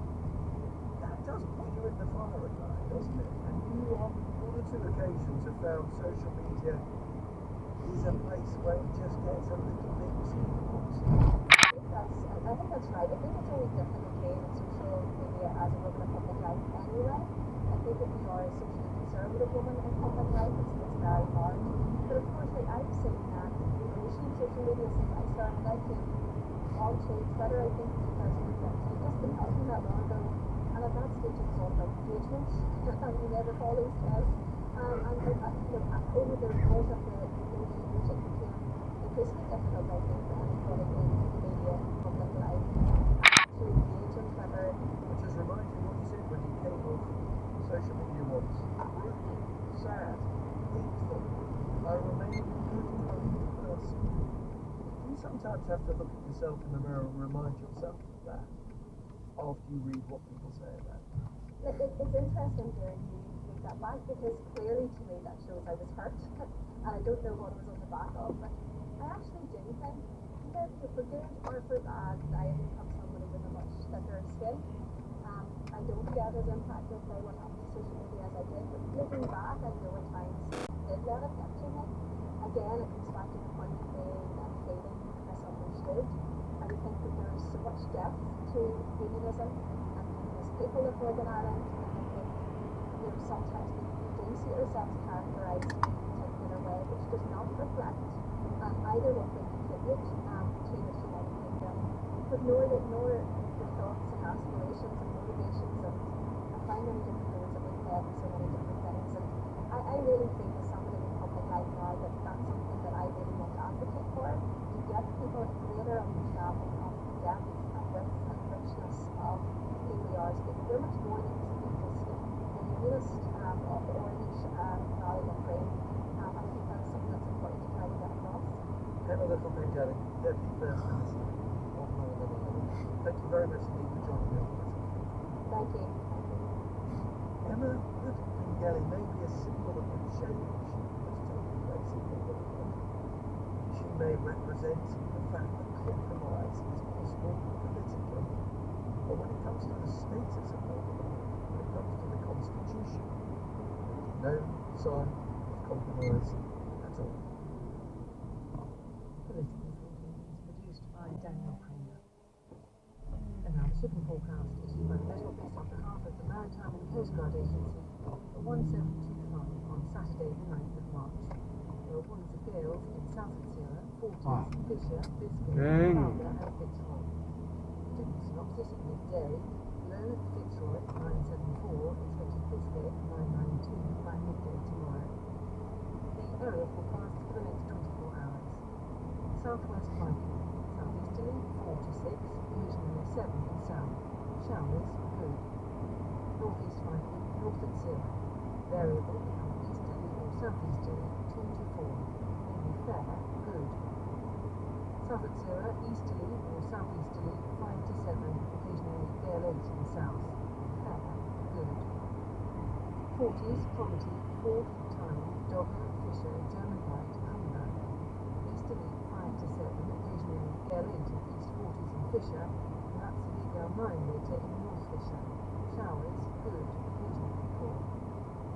Thames, east or southeast, back in northeast later, 4 to 6, occasional rain, moderately good, occasionally poor. Dover, white, east or southeast, 4 to 6, decreasing 2 to 4, then becoming cyclonic later. Occasional rain, moderately good, occasionally poor. Portland, north, cyclonic 4 to 6, becoming variable 3 or less, then west 2 to 4 later. rain or showers, good, occasionally poor. North Biscay, southerly becoming cyclonic, then westerly later, 3 to 5. Showers, good, occasionally poor. South Biscay, cyclonic, 3 to 5, increasing 6 to gale 8, occasionally severe gale 9 in south. Rain or thundery showers, good, poor. Fitzroy, cyclonic, 6 to gale 8, occasionally severe gale 9 at first in far southwest, becoming northwesterly 4 to 6 later. Showers, thunder at first in southeast, moderate, occasionally poor. Seoul, Lundy, Parsley, cyclonic, becoming northwest later in Seoul 4 to 6, becoming variable 2 to 4 later in Lundy. Rain or showers, moderate or good, occasionally poor. Irish Sea, east or northeast 4 to 6, occasionally 7 until later. Rain or showers, moderate or good, occasionally poor. Shannon, northeast tracking north 4 to 6. Showers, good, occasionally poor. Swapple, east or northeast 4 to 6, becoming cyclonic 2 to 4 later. Showers, good, occasionally poor. Finally, Manning, Hebrides, Bailey, Fair Isle, Faroes, southeast Iceland. Easterly or southeasterly 4 to 6, increasing 7 at force. Sport and Ireland are hoping to take a big step towards repeating last year's Six Nations Grand Slam, take on England at Twickenham. Aid officials say they're ready to attempt a sea crossing from Cyprus to Gaza to bring much-needed aid to civilians caught up in the conflict between Hamas and Israel. The details of the project, supported by the UK, the EU, America and the United Arab Emirates, were formally announced yesterday. Our correspondent in Jerusalem, Quira Davis, reports. In the Cypriot port of Larnaca, they've been working around the clock. The Spanish ship, Open Arms, is preparing to tow a barge with 200 tons of food and medical aid all the way to Gaza. It's a precarious, untested plan with obvious risks. How the aid will be unloaded into Gaza, where there's no port or consular harbour, isn't clear. Airdrops and some land deliveries are often swamped by thousands of desperate, hungry people. Some aid agencies say the plan is misguided and ineffective. Emma TV is from Care International Palestine. She says more should be done to open up existing landfills. We need to think of the efficiency, the speed of the action, and the existing already routes that we can take, which are accelerating the Rafah border entry point and maybe opening areas, allowing other commercial trucks to enter to Gaza, along with a safe environment for humanitarian organizations to facilitate the access of aid to the right people, to the weakest. The humanitarian crisis is worsening by the day. The UN says there's a danger of famine, and children are already reported to be dying from malnutrition. All of this is happening because Israel and Hamas have been unable to agree a ceasefire that would have allowed more aid in by road through Israel. Still, the preferred, most effective route. Thousands of pro-Palestinian supporters have marched in London calling for an immediate ceasefire in Gaza. This was the fifth major demonstration of its kind in the capital so far this year. US, French and UK forces say they've shot down dozens of drones threatening shipping and naval vessels in the Red Sea. They blame Iranian-backed forces based in Yemen. More details from our security correspondent, Gordon Pereira.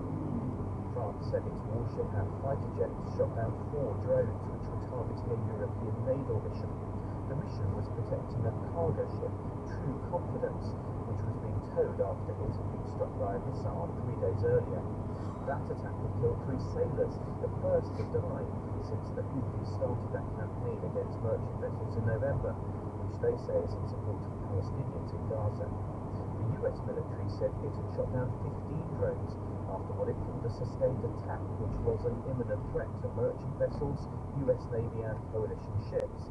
And the UK Defence Secretary Grant Shapps said in a social media post that HMS Richmond had shot down a further 2 attack drones.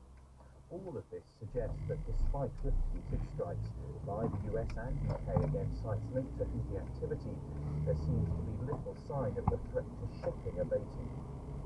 Two serving ministers have urged the government to increase defence spending to above 2.5% of national income. In Wednesday's budget, the Chancellor, Jeremy Hunt, said spending would reach that level as soon as economic conditions allowed. Political correspondent Peter Saul reports. In an article posted on the social media site LinkedIn, Anne-Marie Trevelyan, who's a former Defence Secretary and now a Minister in the Foreign Office, and the Security Minister Tom Tiggertat made clear they believe that another rise in defence spending is urgently needed, citing increased investments by Russia in China. The ministers praised the tax cuts in the budget, but what they called another conservative principle, that prosperity is built on security, they argue should not be forgotten. It's commonplace for serving ministers to lobby chancellors before budgets. The Defence Secretary Grant Shapps wrote to Jeremy Hunt in January calling for a clear commitment to 2.5%, but it's unusual for them to speak out afterwards. It's understood Ms Trevelyan and Mr Tiggertat fully support the government policy to hit the spending target as soon as possible, but wanted to stress the importance of reaching it quickly. There's been another mass kidnapping at a school in Nigeria as security forces continue their search for almost 300 students who were abducted on Thursday. 28 of the children managed to escape and have spoken of a lack of food and water.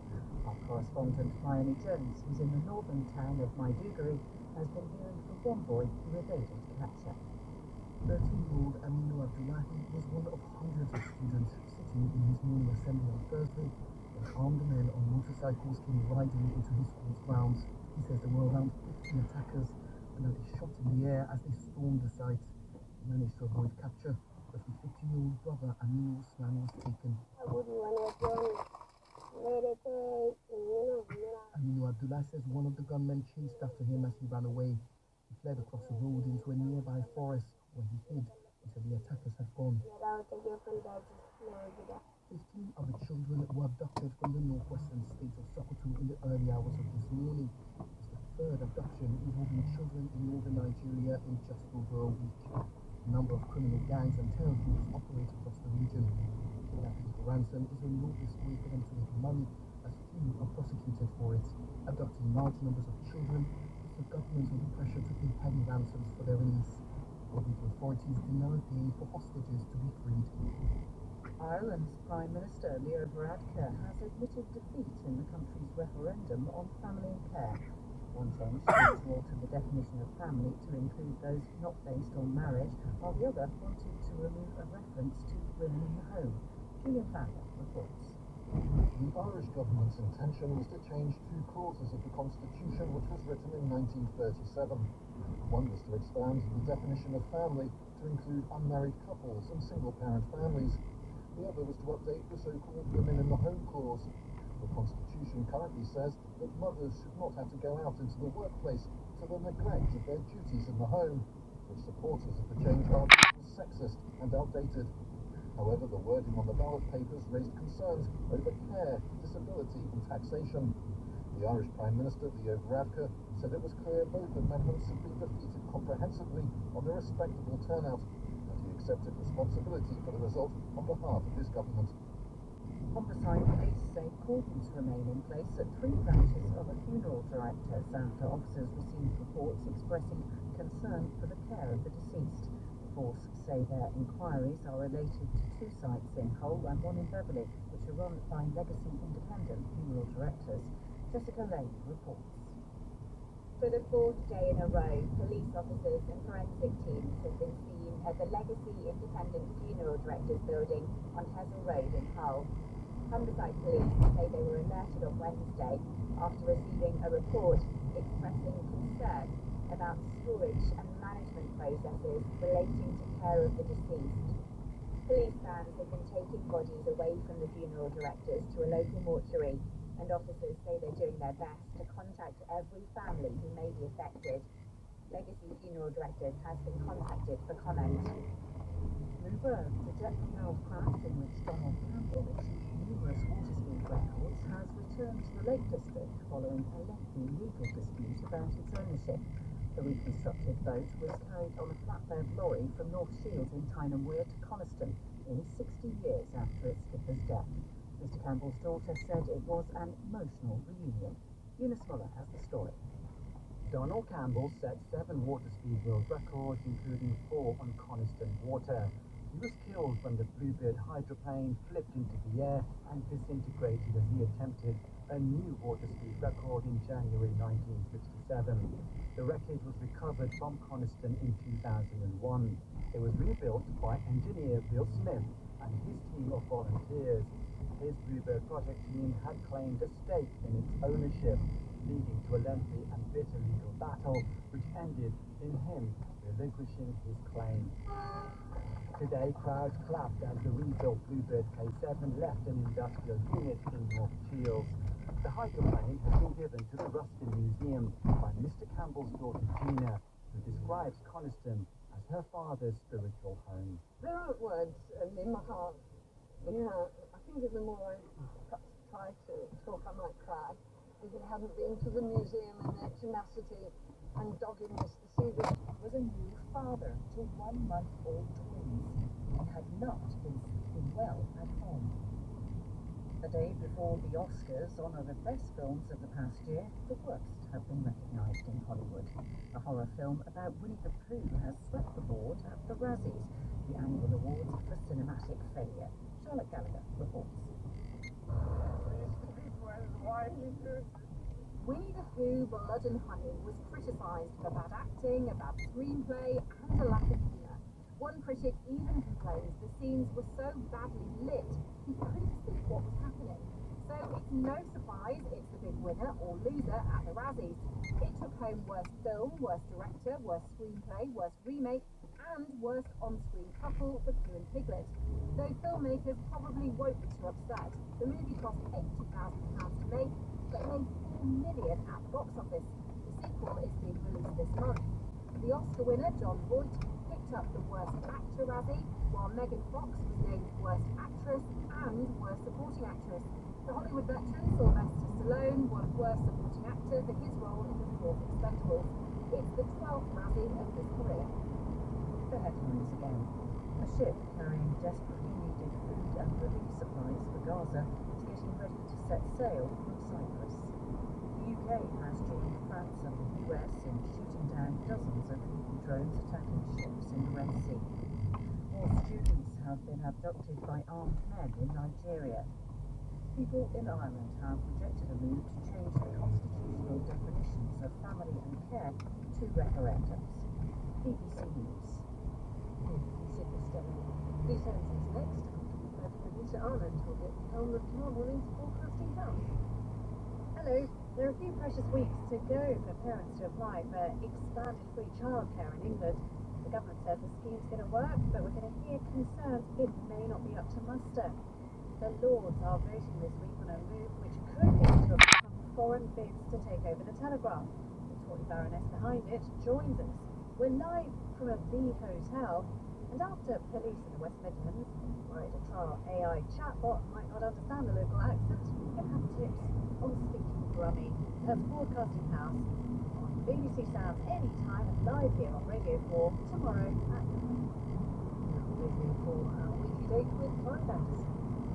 Yes, thank you and welcome to Loose Ends, and a big week for news, dominated of course by the budget, the annual, or is it now biannual, parliamentary event, which a series of mostly minor adjustments in tax rates and allowances are made to look as exciting and beneficial as possible by the Chancellor of the Exchequer, before they're condemned by the opposition as either being incompetent, evil, or copying from them, or all three.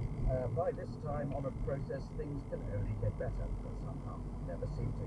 In America, after Super Tuesday, Mad Monday, and What the Hell Wednesday, the presidential election has settled into a two-horse race between one old charger who's running for office but much of a challenge was running upstairs, and his scarcely useful opponent whose track record has shown him to like be going well beyond the pale. Thank goodness there are no serious matters of life and death, war and peace, freedom and justice for the leader of the free world to deal with in all corners of the world at the moment. But here on Loose Ends this week we'll be covering different parts of the world and different periods of history as we welcome the best-selling, now Anglo-American author Armistead Maupin, whose latest novel, Mona of the Manor, takes him and us away from San Francisco, setting his famous tales of the city to, a bit down at heel manor house in the Cotswolds. Has the Lovibond gone in the opposite direction? not really. She is one of the stars of Jez Butterworth's play, The Hills of California, London's Harold Pinter Theatre, and it does take us to the West Coast in the long, hot summer of 1976. Well, this is the West Coast of Lancashire, to be precise, a small hotel or boarding house in Blackpool. Tahib Jimmo is taking audiences back to England in the 15th century, playing the wayward Prince Hal and Robert Pike's screenworking of Shakespeare's Henry IV Parts 1 and 2. It's called The Player Kings, a 4-hour spectacular which also features Sir Ian McKellen, no less, as full staff. We have music from Mina Coburn and Ayana Witter-Johnson, and co-hosting today is Arthur Smith. Who do you have? I'll be talking to award-winning comedian Emmanuel Samiri about his upcoming tour, where he discusses some of the jobs he had before going into comedy. One of these was as a nightclub bouncer. So, Clive, if you try and muscle your way into comedy, Well, it changed nothing to change, by the way. Never leave the group. Except that he's got the tallest fountain in England. All right. It goes up. It's a giant ejaculation. It goes up higher than anything in England, apparently. Someone's switching on at that moment. He turned it on for me. I bet he did. Now, I assume you now live in a manor house. Oh, yes. You live in right ahead to assume that. Yeah. I live in Clapham. Yes. Well, that's enough of a story. Yeah. My wife saw you recently in a shop when they were very charging to me. Really? Yeah. Well, I tried to teach everybody. I didn't realize it was your wife. Well, this is the excuse. Arthur's been engaged for about 10 or 20 years. 20 years? Oh, wow. But has now got a yeah. You've become a British citizen. Yes, I have. And what? I mean, that's a slightly surprising circumstance because you're so identified with San Francisco. Well, that's surprising. Yeah, okay. I came here several times and I used to live because the places that I live now in Hampstead, Primrose Hill, and I was in love with the place there. And my husband, Christopher, came here in the 90s, the early 90s. He was able to tell me about erasure and this fridge. Or anything, Rich. Does that ring a bell? Yeah. Bells. So I was able to provide that color for this period. Yes. Sure, no, splendid color. And Hampstead Heath gets a lot of mention. And there's a... Yes, it does. I got that all on the internet, by the way. You didn't do any research. That famous tree. Yes. With the rude name.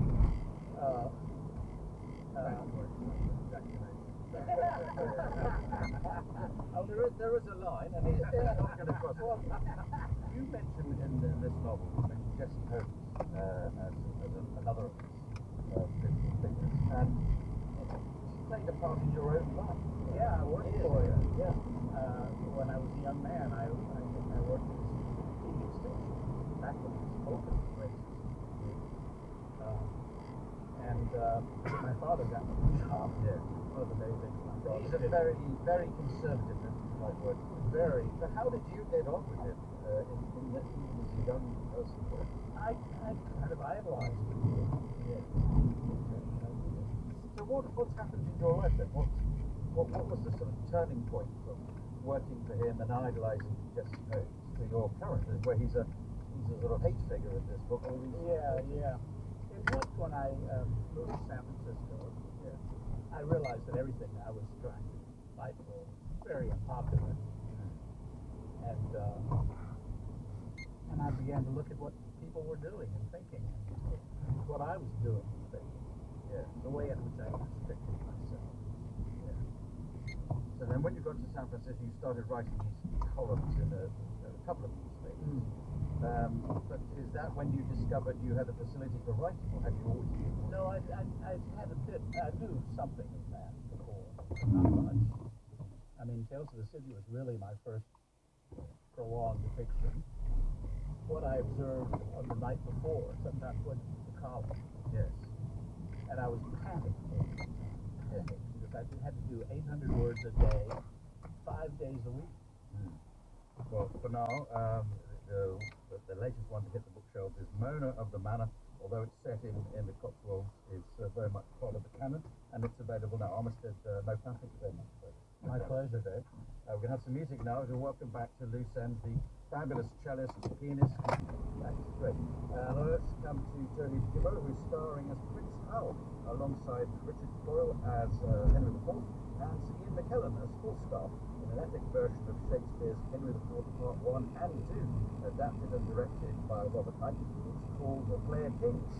You viewers might well know you now from your role as the football Sam Obisanya in Ted Lasso, and last year you were playing Romeo in the Armida at the West End. But was this a daunting role to take on, notwithstanding those experiences? I mean, it's slightly tempting. I think like I was aware of how big it would be, especially because it's two plays wrapped into one. Yes. And she has a Pontes and Romeo and Juliet that I did last year, which was 2 hours long, and at the moment this play is 4 hours long, so it's much bigger. It's certainly so. We had to get there at 6:30. Yeah, cool. That'll be home by 8. No. Nope. Yeah.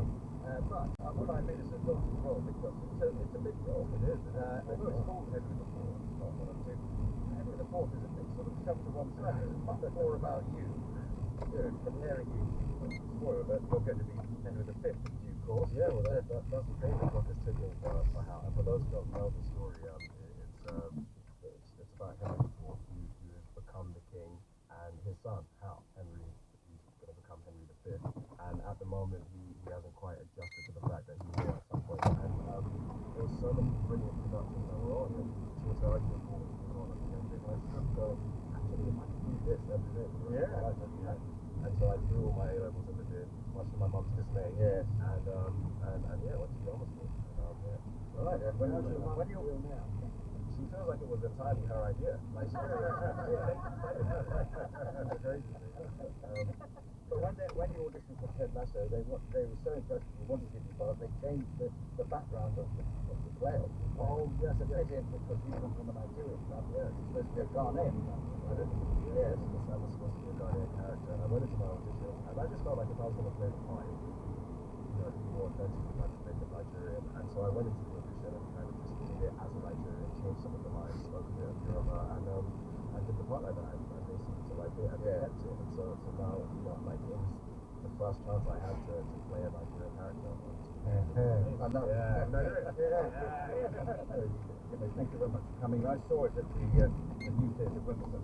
It's going to the Manchester Opera House from the 23rd of March, ahead of a West End run at the Noel Coward Theatre, obviously from the 1st of April to the 22nd of June. So that's a long run for such an epic production. But thank you for coming in. That's the Loose End tied up. If you just missed the programme, if you want to hear it again, you can find it in dozens of previous editions of Loose Ends in the cornucopia that is BBC Sounds, including recent interviews with Bruce Dickinson and Siobhan McSweeney. Thank you to this week's guests, Jodie Gilmour, Amelia Lovibond and Armistead Mopan, Amelia Coburn and Ayana Whitler-Johnson, Arthur Smith and Emmanuel Salubi. Today's producers, Claire Barton, and the studio managers are Gail Gordon and Giles Ashford. Next week, my guests will include Johnny Lee Miller and Adi Abitamba. For now, goodbye. Loose Ends was presented by Amazon. For the news, the millionaire hedge fund manager back in GB News, Sir Paul Marshall, is your Shane is absolutely petrified. I'm Danny Robbins, reviewing season 3 of Uncanny for a special bonus edition of The Paranormal. These pictures get taken down and placed in really weird positions on the landing. We'll hear your questions and theories, as well as new evidence.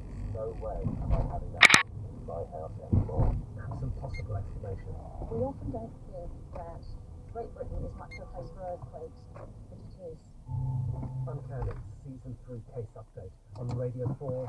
The classic 1942 movie Citizen Kane, considered by many to be the greatest film ever made. The UK could soon have its own version of the all-powerful media tycoon Kane, in the unlikely guise of the millionaire hedge fund manager Sir Paul Marshall, chief backer of the right-wing TV channel GB News. Unlike the mercurial Kane, Paul Marshall has a low profile and is little known outside city and political circles for now. He's a committed Christian and philanthropist. He's probably less famous than his son Winston, a former member of banjo-plucking folk rockers Mumford & Sons. But in recent years, this quiet man has begun to find his voice on the public stage. Some might say that hedge fund managers are to good governance what highwaymen are to road safety. But hedge fund managers are also specialists at speaking uncomfortable truths. Marshall's critics say he is effectively furnishing the brickbats that GB News presenters hurl in what's become known as the culture wars. Sam Earle is the author of Tory Nation and profiled Marshall for The Guardian. GB News has also been promoting conspiracy theories around the pandemic. This isn't something that is just just another set of political ideas that are entering the marketplace for us to debate. They have a degrading effect on British politics more broadly. Marshall has also been in the news recently. He's said to be preparing a bid to buy The Telegraph and The Spectator magazine. His activity on Twitter has caught people's notice after he engaged with content some have deemed extreme.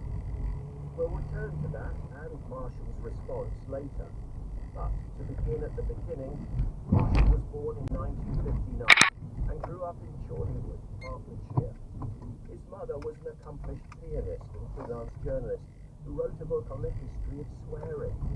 She's thought to be the first person to use a four-letter word on the radio, not Sue McGregor, as many assume. For the pub quizzes out there, the word was arse. Wasn't good enough for Man United. Man United had the best manager, the owners of the top.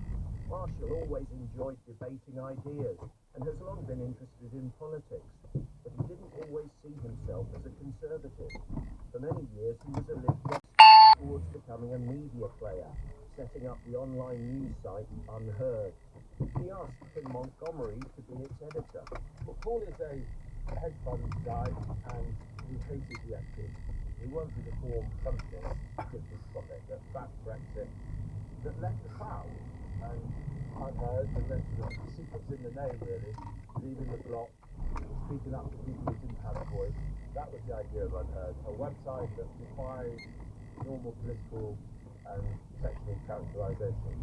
Among other projects, he set up a foundation for philanthropy at the London School of Economics and co-founded an education charity called ARC, Absolute Return for Kids, to improve the prospects of underprivileged children. Today, that charity includes a network of 39 schools throughout the UK. In 2016, he became Sir Paul Marshall, knighted for services to education and philanthropy. Marshall's a devout Christian. Friends and colleagues tell us his faith is central to his outlook. But where does his wealth and his charity put him theologically speaking? I asked his friend, Bishop Graham Tomlin. Perhaps as a bishop I couldn't dare ask you this, but how easy would you say it is for a hedge fund manager to enter the kingdom of heaven? Yeah, not always easy. So I think you need to be defensive about why that particular profession earns so much money. But I think it does have a sense of responsibility that comes with it. And the evidence of that is, he set up a Centre for Philanthropy some time ago, which was really about that sense of responsibility. You've got a lot of people, again, it's Christian principles, so those who have much more to be required. But the man with the moral compass has recently been accused of liking or reposting tweets which appeared to be anti-Muslim in sentiment. Here's one example. The UK has lost its identity. The UK did not come to assimilate into European culture, they came to conquer and replace British people. And I want to. I asked his friend and colleague Baroness Philippa Stroud what she made of those tweets. My understanding from having spoken with her is that what she was doing in effect was just flagging them and saying, oh, I need to understand this, I need to bookmark it, I need to look at it. He is very much make of these ambitions. He definitely has a taste for it. He's not interested in power. He is interested in ideas. He believes that Britain is going in the wrong direction, and I think that he believes that through the media interest that he's developed, he can play a role in changing that. I don't think you can underestimate the extent to it, TV News becomes an in-house television station in its own right. And when a leadership race occurs, a lot of that content will take place on TV News. Profile was presented by Stephen Smith. It was produced by David Gower. How are animal tracking devices helping us explore our home? Every day, animals tell us their stories, and that's super exciting. Scientists and animals have become colleagues as microchips, tags and trackers gather information out of reach. It's just good to know that we are protecting them. We are working together to get a better understanding of the planet. Teaching us about our world and the animals that call it home. We feel like discoverers of areas that nobody has seen before. Tracking the Planet with me, Emily Knight, on BBC Radio 4 and BBC Sounds. Begins this Thursday afternoon at 4. And now Radio 4, time for some Infinite Monkey business. As those infinite monkeys, they'll unscrew the bottles with the scary symbol for them as they delve into that murky world of poison. Hello, I'm Brian Cox.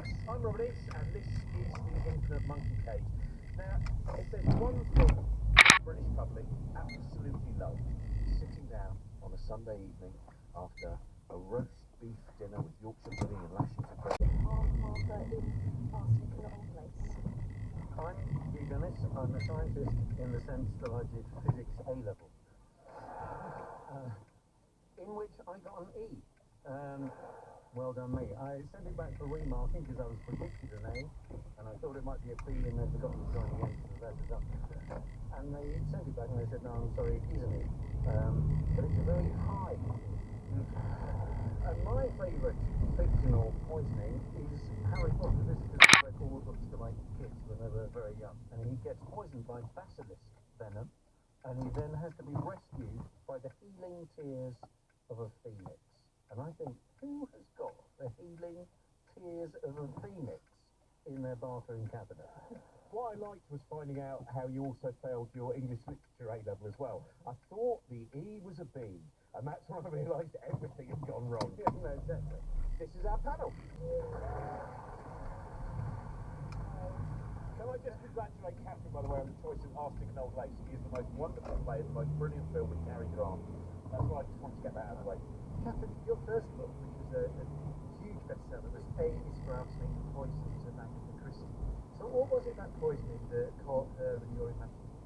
For me, it was back when I used to work in a lab, and I worked with all sorts of dangerous things. Every bottle I touched seemed to have a skull and crossbones on the side, and you start to wonder what that stuff can do to me. So I became a little interested for my own personal safety and for my lab mates as to how not to kill myself with this stuff. And I was very lucky to be asked to write a book, and if you want to write about poisonings, then you really can do a lot worse than meeting Agatha Christie, because she really knew her stuff. She worked as a dispenser in a hospital, and she was working at a time when everything was made up by hand, and she knew what was too much, what was too little, what could be combined, what shouldn't be combined, and she used it extremely well in her novels. Oh, so that's why she's so strong, because she knew her stuff, and she certainly continued her research even when she wasn't working in a dispensary. So most of her poisons are medicinal, or at least they had medicinal applications in the day. Most of them today would not be prescribed, although I do occasionally meet people who come up to me after a talk and say, oh, I was prescribed strychnine when I was a child and recovering from double pneumonia. And so it's still kind of in living memory that this stuff was used. So that is the most surprising in terms of when we look back historically. What are the most surprising things that now we go skull and crossbones? But then it's like, no, this is what you are. Don't you think the skull and crossbones itself is wrong? I mean, why is it a skull and crossbones? Isn't there a danger of children think that bottle is full of pirates? Yeah. So he's got an attraction to things. There were an awful lot of things that were prescribed, possibly mercury, but it was blatantly obvious that was not doing you any good. Your teeth turned black, you salivated profusely, your hair fell out, and then you died eventually. But they continued to prescribe it for a heck of a long time. When did they stop? Mercury salts were used for really quite a while as disinfectants. They were wiped, for example, on gums of children through to the 1920s. Something called pink gum disease. So So mercury really lasted a very long time. And one of the things is that because of the theory, the background, how did these things work? The idea of physiology was based on the human, related to hot, cold, dry, wet, those kinds of things. If you took something, right, which suddenly caused you to sweat, which caused you to feel hot, then that was clearly having an effect, and it was helping to rebalance the human. And so there are all kinds of things which are known to be very, very toxic, but have these quite spectacular effects, which were given in the belief, in a sense, you're almost fighting fire with fire. But that's like that amazing thing. It must be getting better because this is making the person vomit so much they must be vomiting out all the bad things as their eyes start moving and their fingernails drop out. I mean, it's kind of that is absolutely. And so when do we start to see a modern medicine which accepts that things that kill you might not be making you better? One of the things is, of course, the germ theory of disease is incredibly important. And with the arrival of the germ theory of disease, the idea that there are certain organisms which are invisible to the naked eye, which are only visible with a microscope, can then be killed or can be inactivated by using some chemical agent, right? That's when you start to think of being able to treat specific diseases with specific things. So one example might be salvarsan. It was called the silver bullet, which was used against syphilis. And it was an arsenic-based compound, very different. Tea or curdle the milk, so people won't drink it anyway. So you really have Work with oat milk as well, or could work with whey? You do have to be quite careful. Judicious amount of arsenic. Then clean up all of the vomit, obviously, because that's the first thing that gets scooped into an evidence bag when the police arrive. And then you need to keep redosing, which is why it takes days, weeks, sometimes to accumulate arsenic in victims' bodies. Oh, I see. So it's gradual. But there is an interesting thing about it, and that is that arsenic, Hello. you can take 喂， very, very small 我聽日要做音響嚟 gradual build up resistance. This is not 第 something 二個禮拜日 for every 你翻唔翻教會？ But you're all going to be okay because I've been through tears and seasons. Yeah. 細 B 嗱， Yeah, I suppose, is there an antidote? 細 B Something you should do. Stop eating it for a start. There are ways of extracting it from the body. That will mostly come down to 個波點啊而家？ there was a lot of research into poison gases. They looked at antidotes, and there are ones. British Anti-Nurse Science, which is for removing arsenic. So arsenic seems to be a long-term project. What's the quickest? Cyanide. Probably cyanide is. For the radio It's almost like we're working together. Professor Seller has produced another jar. Potassium cyanide, only 97%. And it's Don't say it's someone. I was going to say, it's quite an old bottle. Does it say this belongs to Herman Goering? There are some handwritten notes on the side. I can't decide. I'm fascinated by the way it's going to build up, and then right at the end you spring out a little jar of meat paste. So cyanide, what's the delivery mechanism? What happens? That's a very important point, because when we talk about poisons, there's no such thing as an absolute poison in a sense. We tend to think about poisons as being rather binary. It's either you're dead or you're alive. The reality, as in fact Paracelsus spotted in 1538, I think, he wrote a phrase which says something like the poison is in the dose. Basically, he said everything is a poison if you use enough of it. The second thing is how do you administer it? And so there's certain poisons which will go through the skin, others that won't. Certainly inhaling or swallowing puts you in a whole different. What are the rules though? Because you brought some of these samples, and like where do you keep them? In a plastic bag. Yeah. Just between the jam and the peanut butter, I normally keep my jars of them. They're very safe there, but I mean, do you? No, our poisons are all kept in large tablets. These aren't they? And what is the most dangerous of all the things that is anything you decided not to bring? No, you get it out. Anthrax. I did look for a few things which weren't available, unfortunately. Right, go on then. Well, I couldn't actually get strychnine. We found a big box of strychnine many years ago, probably about 15 or 18 years, covered with them. several boxes of alkaloids, and the alkaloids are biological products which have nitrogen, and many of them are really quite toxic. Strychnine is one. And people used to use it in organic chemistry to be able to separate left-handed and right-handed molecules. And so this box, which had 2 or 3 kilos of strychnine, still had written on the outside a list with the name of the useful chemical units is part of a huge range of molecules, some of which are biologically available. So the classic we all know about cyanide is that it smells of almonds. Well, almonds smell of cyanide because they contain a cyanide compound. So if you get bitter almonds or if you get laurel bushes or so, you can distill out cyanide. And so the laurel crown that is referred to in Shakespeare had a double meaning because it was like the poison chalice. So they would have known all of that. There are certainly poison cases from the 15th, 16th century that refer to cherry water and things like that. Yeah, to go back to that idea of Paracelsus, that the dose matters. This is really crucial because lots of plants produce small amounts of, for example, cyanide. The cores, which is the cores of apricots, contain sugar compounds that have cyanides attached to them. And so under the right circumstances, you can, in fact, distill hydrogen cyanide out of them or stuff like that. But we ascribe a kind of moral weight to it because it does us harm. And the reality is that these are just chemical compounds and they interact with us physiologically in a particular way. Now, all the excitement comes, everyone goes, oh, arsenic, oh, cyanide, that kind of thing. But in a way, these are inorganic materials, which are, referred to as highly toxic, but they're nowhere near as poisonous as biologics. And the biological world moves you into a league which is 1,000, 10,000 times more poisonous than anything that's on the table.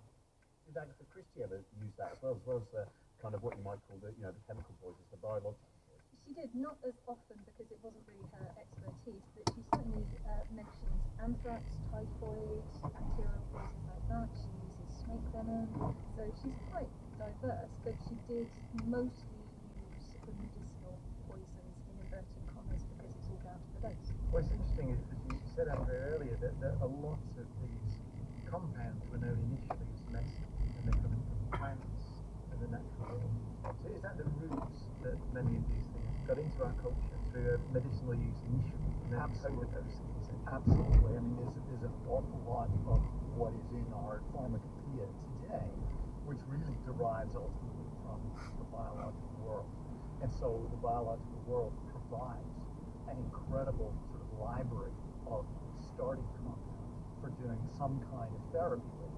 And the interesting thing is then to take a known toxic or whatever substance and then tweaking it or making analogs which are a bit like it, which will act on a particular receptor without having the other side effects. Alternatively, you use that, but you dose it incredibly. So now, you mentioned pharmacopoeias, and those books are magnificent. I don't know if you've ever seen them. These, normally 2 or 3 volumes. I've got a few from the 1920s, and they make racing reading for is basically addiction, because you go through and you go, whoa, this was in the doctor's cabinet. I mean, do you have favourites, Catherine? Have you been studying this stuff? Oh, well, one of my favourite books, it's not a pharmacopoeia, but there's a book that Agatha Christie would probably have to study to pass her exams, which is called The Art of Dispensing, because it really was an art. You had to make up the pills by hand, nothing was prepackaged. And it goes through all of these stories. Spoiler for the Mysterious Affair at Styles. There is a passage in The Art of Dispensing that says, do not mix strychnine from your strychnine tonic, which was just dispensed as a pick-me-up to whoever needed it, but don't mix that with your bromide powders, which are your sedatives you'll go to sleep at night, because if you put the two together, a chemical reaction occurs, and your strychnine precipitates, and all of the crystals sink to the bottom of your tonic bottle, and you get your lethal dose with the last spoonful. And that paragraph... Useful to know. That paragraph is copied pretty much word for word in The Mysterious Affair at Styles, because that is how the murder is committed. And bromide, is that the thing that was used in summer camps in America to prevent tsunami? It was also given to soldiers in the First World War, for example, supposedly Supposedly, but Why it's a sedative. Do you want your soldiers Why? sedated? I never really understood the logic behind administering bromide powders in 嚇？ I've tasted bromides, but not sufficient doses 嗰個 to 實 have 卡 physiological effect. 個 password 嘅咩？嚇 ？You need to log in.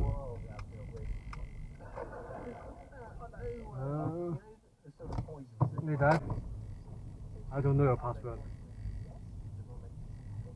That's a bad idea. Yes, they are very, very toxic. They are famous for heart medicine. 你試下啦 And it's 嚇。 very 你點解你入唔到去咩？依家 You can't log in？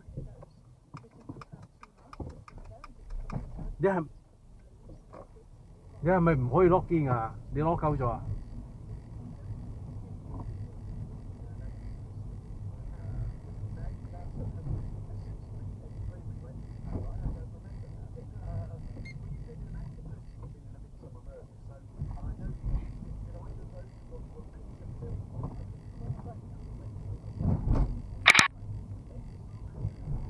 我唔知你講咩，你話 forgot password 跟住咩啊？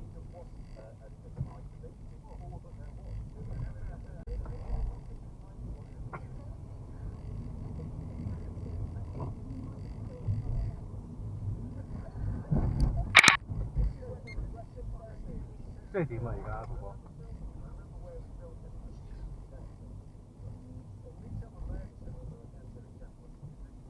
係啊，但係你唔係話forget password 嘅咩？forgot your password 跟住你點啊？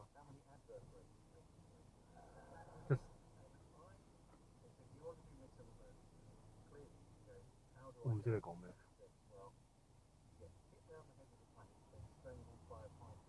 你最重要嗰幾句嘢嗰陣時就特登細聲啲，我聽唔到你講。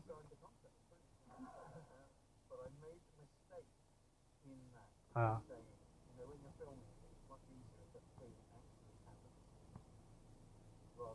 你即係點啊？你根本你唔係 forget your password 咩？你連有 username 都唔知係咪啊？你係咪連你個 username 你都唔知啊？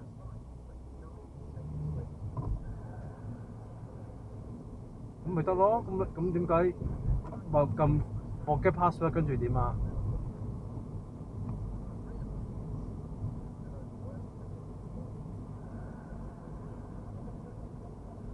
嚇？咁即係 log in 咗咯，已經。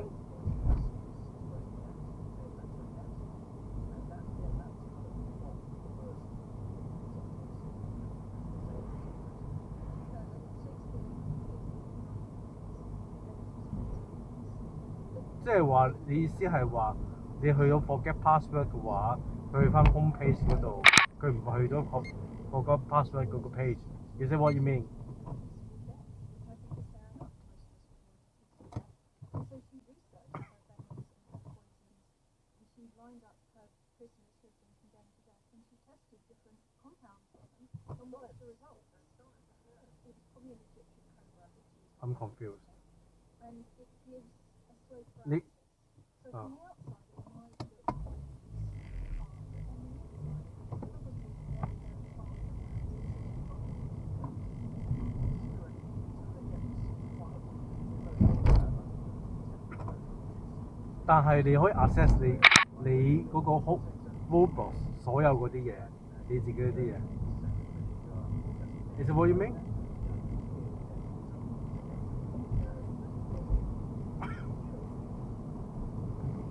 我完全唔知做緊咩，你叫媽咪睇下。我揸緊車點幫你啫？而家哥哥。總之我冇你 password，OK？OK，拜拜。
PhD or I'm a professor or whatever. And so, you know, they went, oh my God, you know, Josh Muslims, they cover that.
all of the emotions that we think of as negative emotions. So with every emotion there's a role because it has, there's some sort of evolutionary based upside to it. Being angry, for example, can make people more persuasive.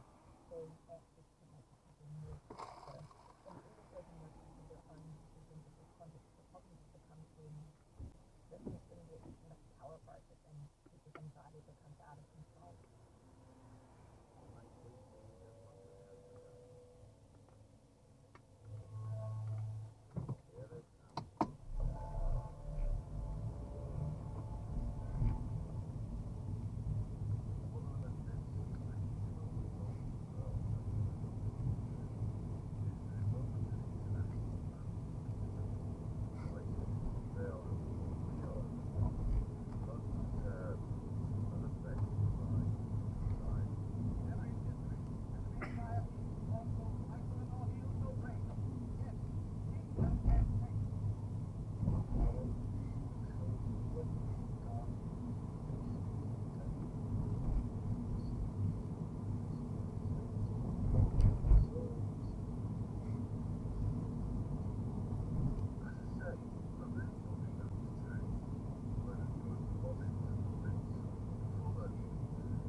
regarding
by the novels of Arnold Bennett and dramatised by John McKenna and Ian Cochran.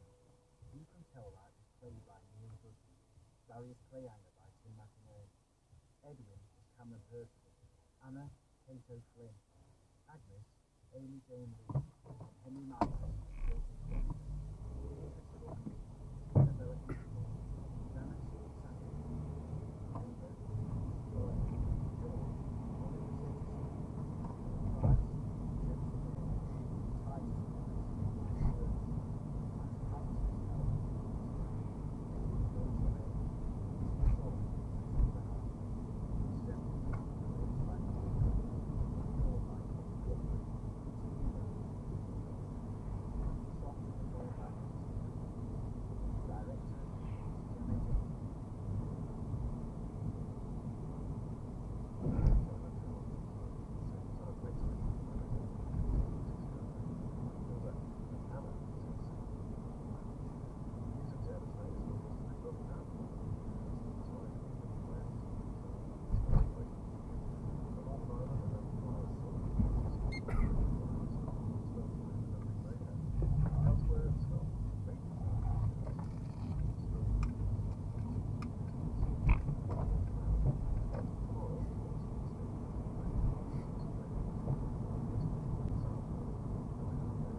Gaza is getting ready to set sail from Cyprus.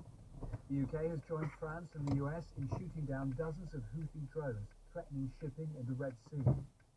People in Ireland have rejected a move to change the country's constitution to remove what campaigners have called sexist references to women.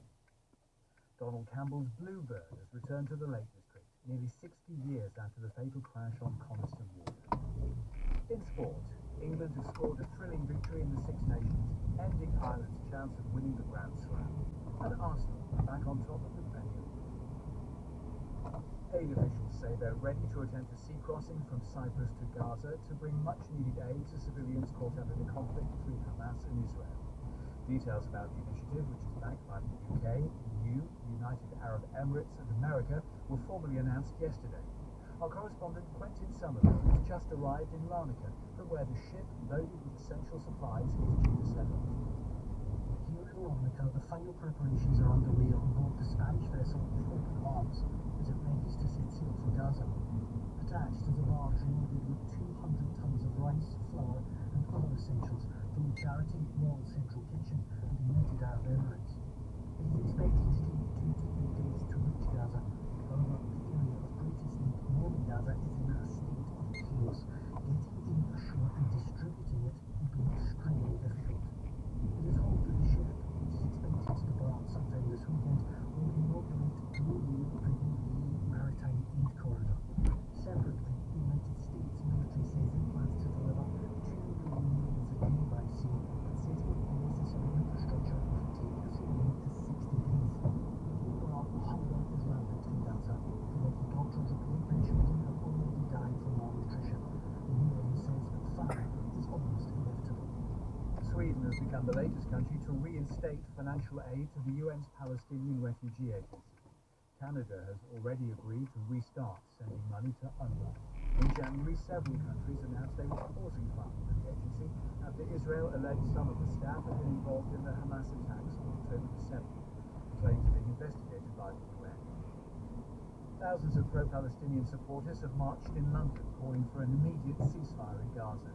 It was the 5th major demonstration of its kind in the capital so far this year. US, French and UK forces say they've shot down dozens of drones threatening shipping and naval vessels in the Red Sea. They claim Iranian-backed Houthi forces based in Yemen. More details from our security correspondent, Gordon Carrera. France said its warship and fighter jets shot down 4 drones which were targeting a European naval mission.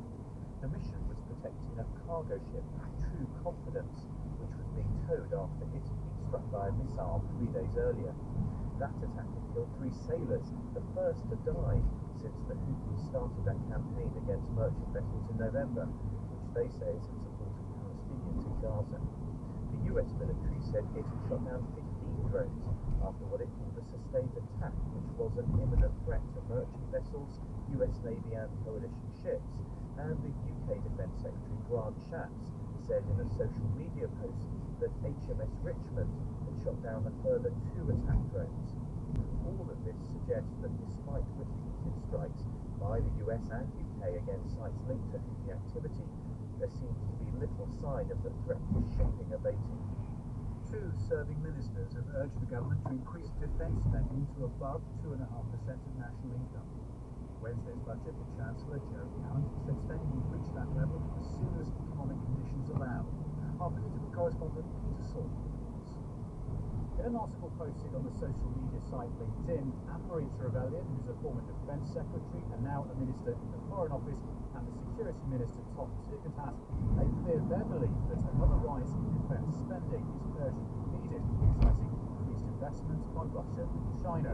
The ministers praised the tax cuts in the budget, but what they call another conservative principle, that prosperity is built on security, they argue should not be forgotten. It's commonplace for serving ministers to lobby chancellors before budgets. The Defence Secretary Grant Shapps wrote to Jeremy Hunt in January calling for a clear commitment to 2.5%, but it's unusual for them to speak out afterwards. It's understood that Trevelyan and Mr Tugendhat fully support the government policy to hit the spending target as soon as possible, but wanted to stress the importance of reaching it quickly. There's been another mass kidnapping at a school in Nigeria. The security forces continue their search for almost 300 students who were abducted on Thursday. 28 of the children managed to escape and have spoken of a lack of food and water. Our correspondent Ryan Jones, who's in the northern town of Maiduguri, has been hearing from one boy who evaded capture. 13-year-old Aminu Abdullahi was one of hundreds of students sitting in his mini assembly on Thursday. Armed men on motorcycles came riding into his school's grounds. He says there were around 50 attackers, and then they shot in the air as they stormed the site. They managed to avoid capture, but his 15-year-old brother Aminu swam to take them. Aminu Abdullah says one of the gunmen chased after him as he ran away. He fled across the road into a nearby forest where he hid until the attackers had gone. 15 other children were abducted from the northwestern state of Sokoto in the early hours of this morning. It's the third abduction involving children in northern Nigeria in just over a week. A number of criminal gangs and terror groups operate across the region. Kidnapping for ransom is a lawless way for them to make money, as few are prosecuted for it. Abducting large numbers of children puts the government under pressure to pay heavy ransoms for their release, although the authorities deny paying for hostages to be freed. Pope Francis has appeared to suggest that Ukraine should have what he called the courage of the white flag and negotiate an end to the war against invading Russian forces. He made the comments in an interview with the Swiss broadcaster RSI. Danny Abraham reports. With this interview, Pope Francis has entered contentious ground. He's asked in a video clip about Ukraine whether surrendering was a courageous thing or a legitimization of the law of the strongest. The pontiff, in his response, said that when, in his words, you see you are defeated, you have to have the courage to negotiate. Timely negotiations could avoid, he suggested, a situation where you end up in a worse place despite more deaths. War, he argued, requires two parties, and is always a defeat, a human one, not a geographical one.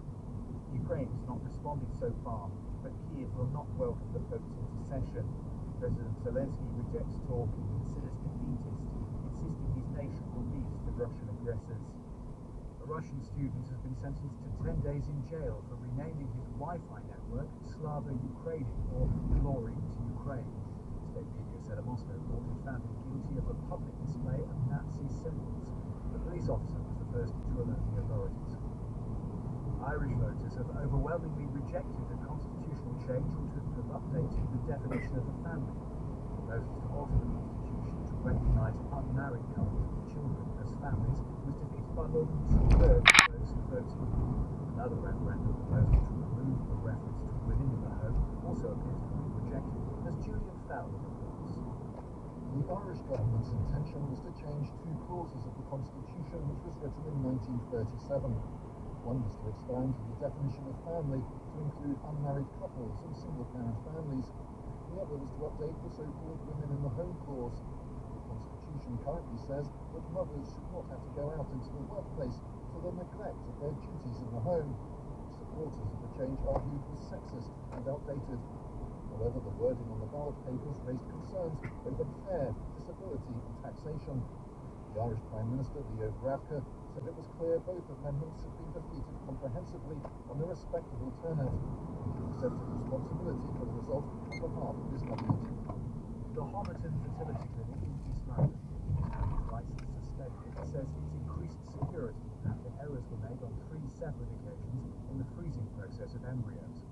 BBC understands as many as 150 embryos could have been affected in incidents involving up to 45 patients.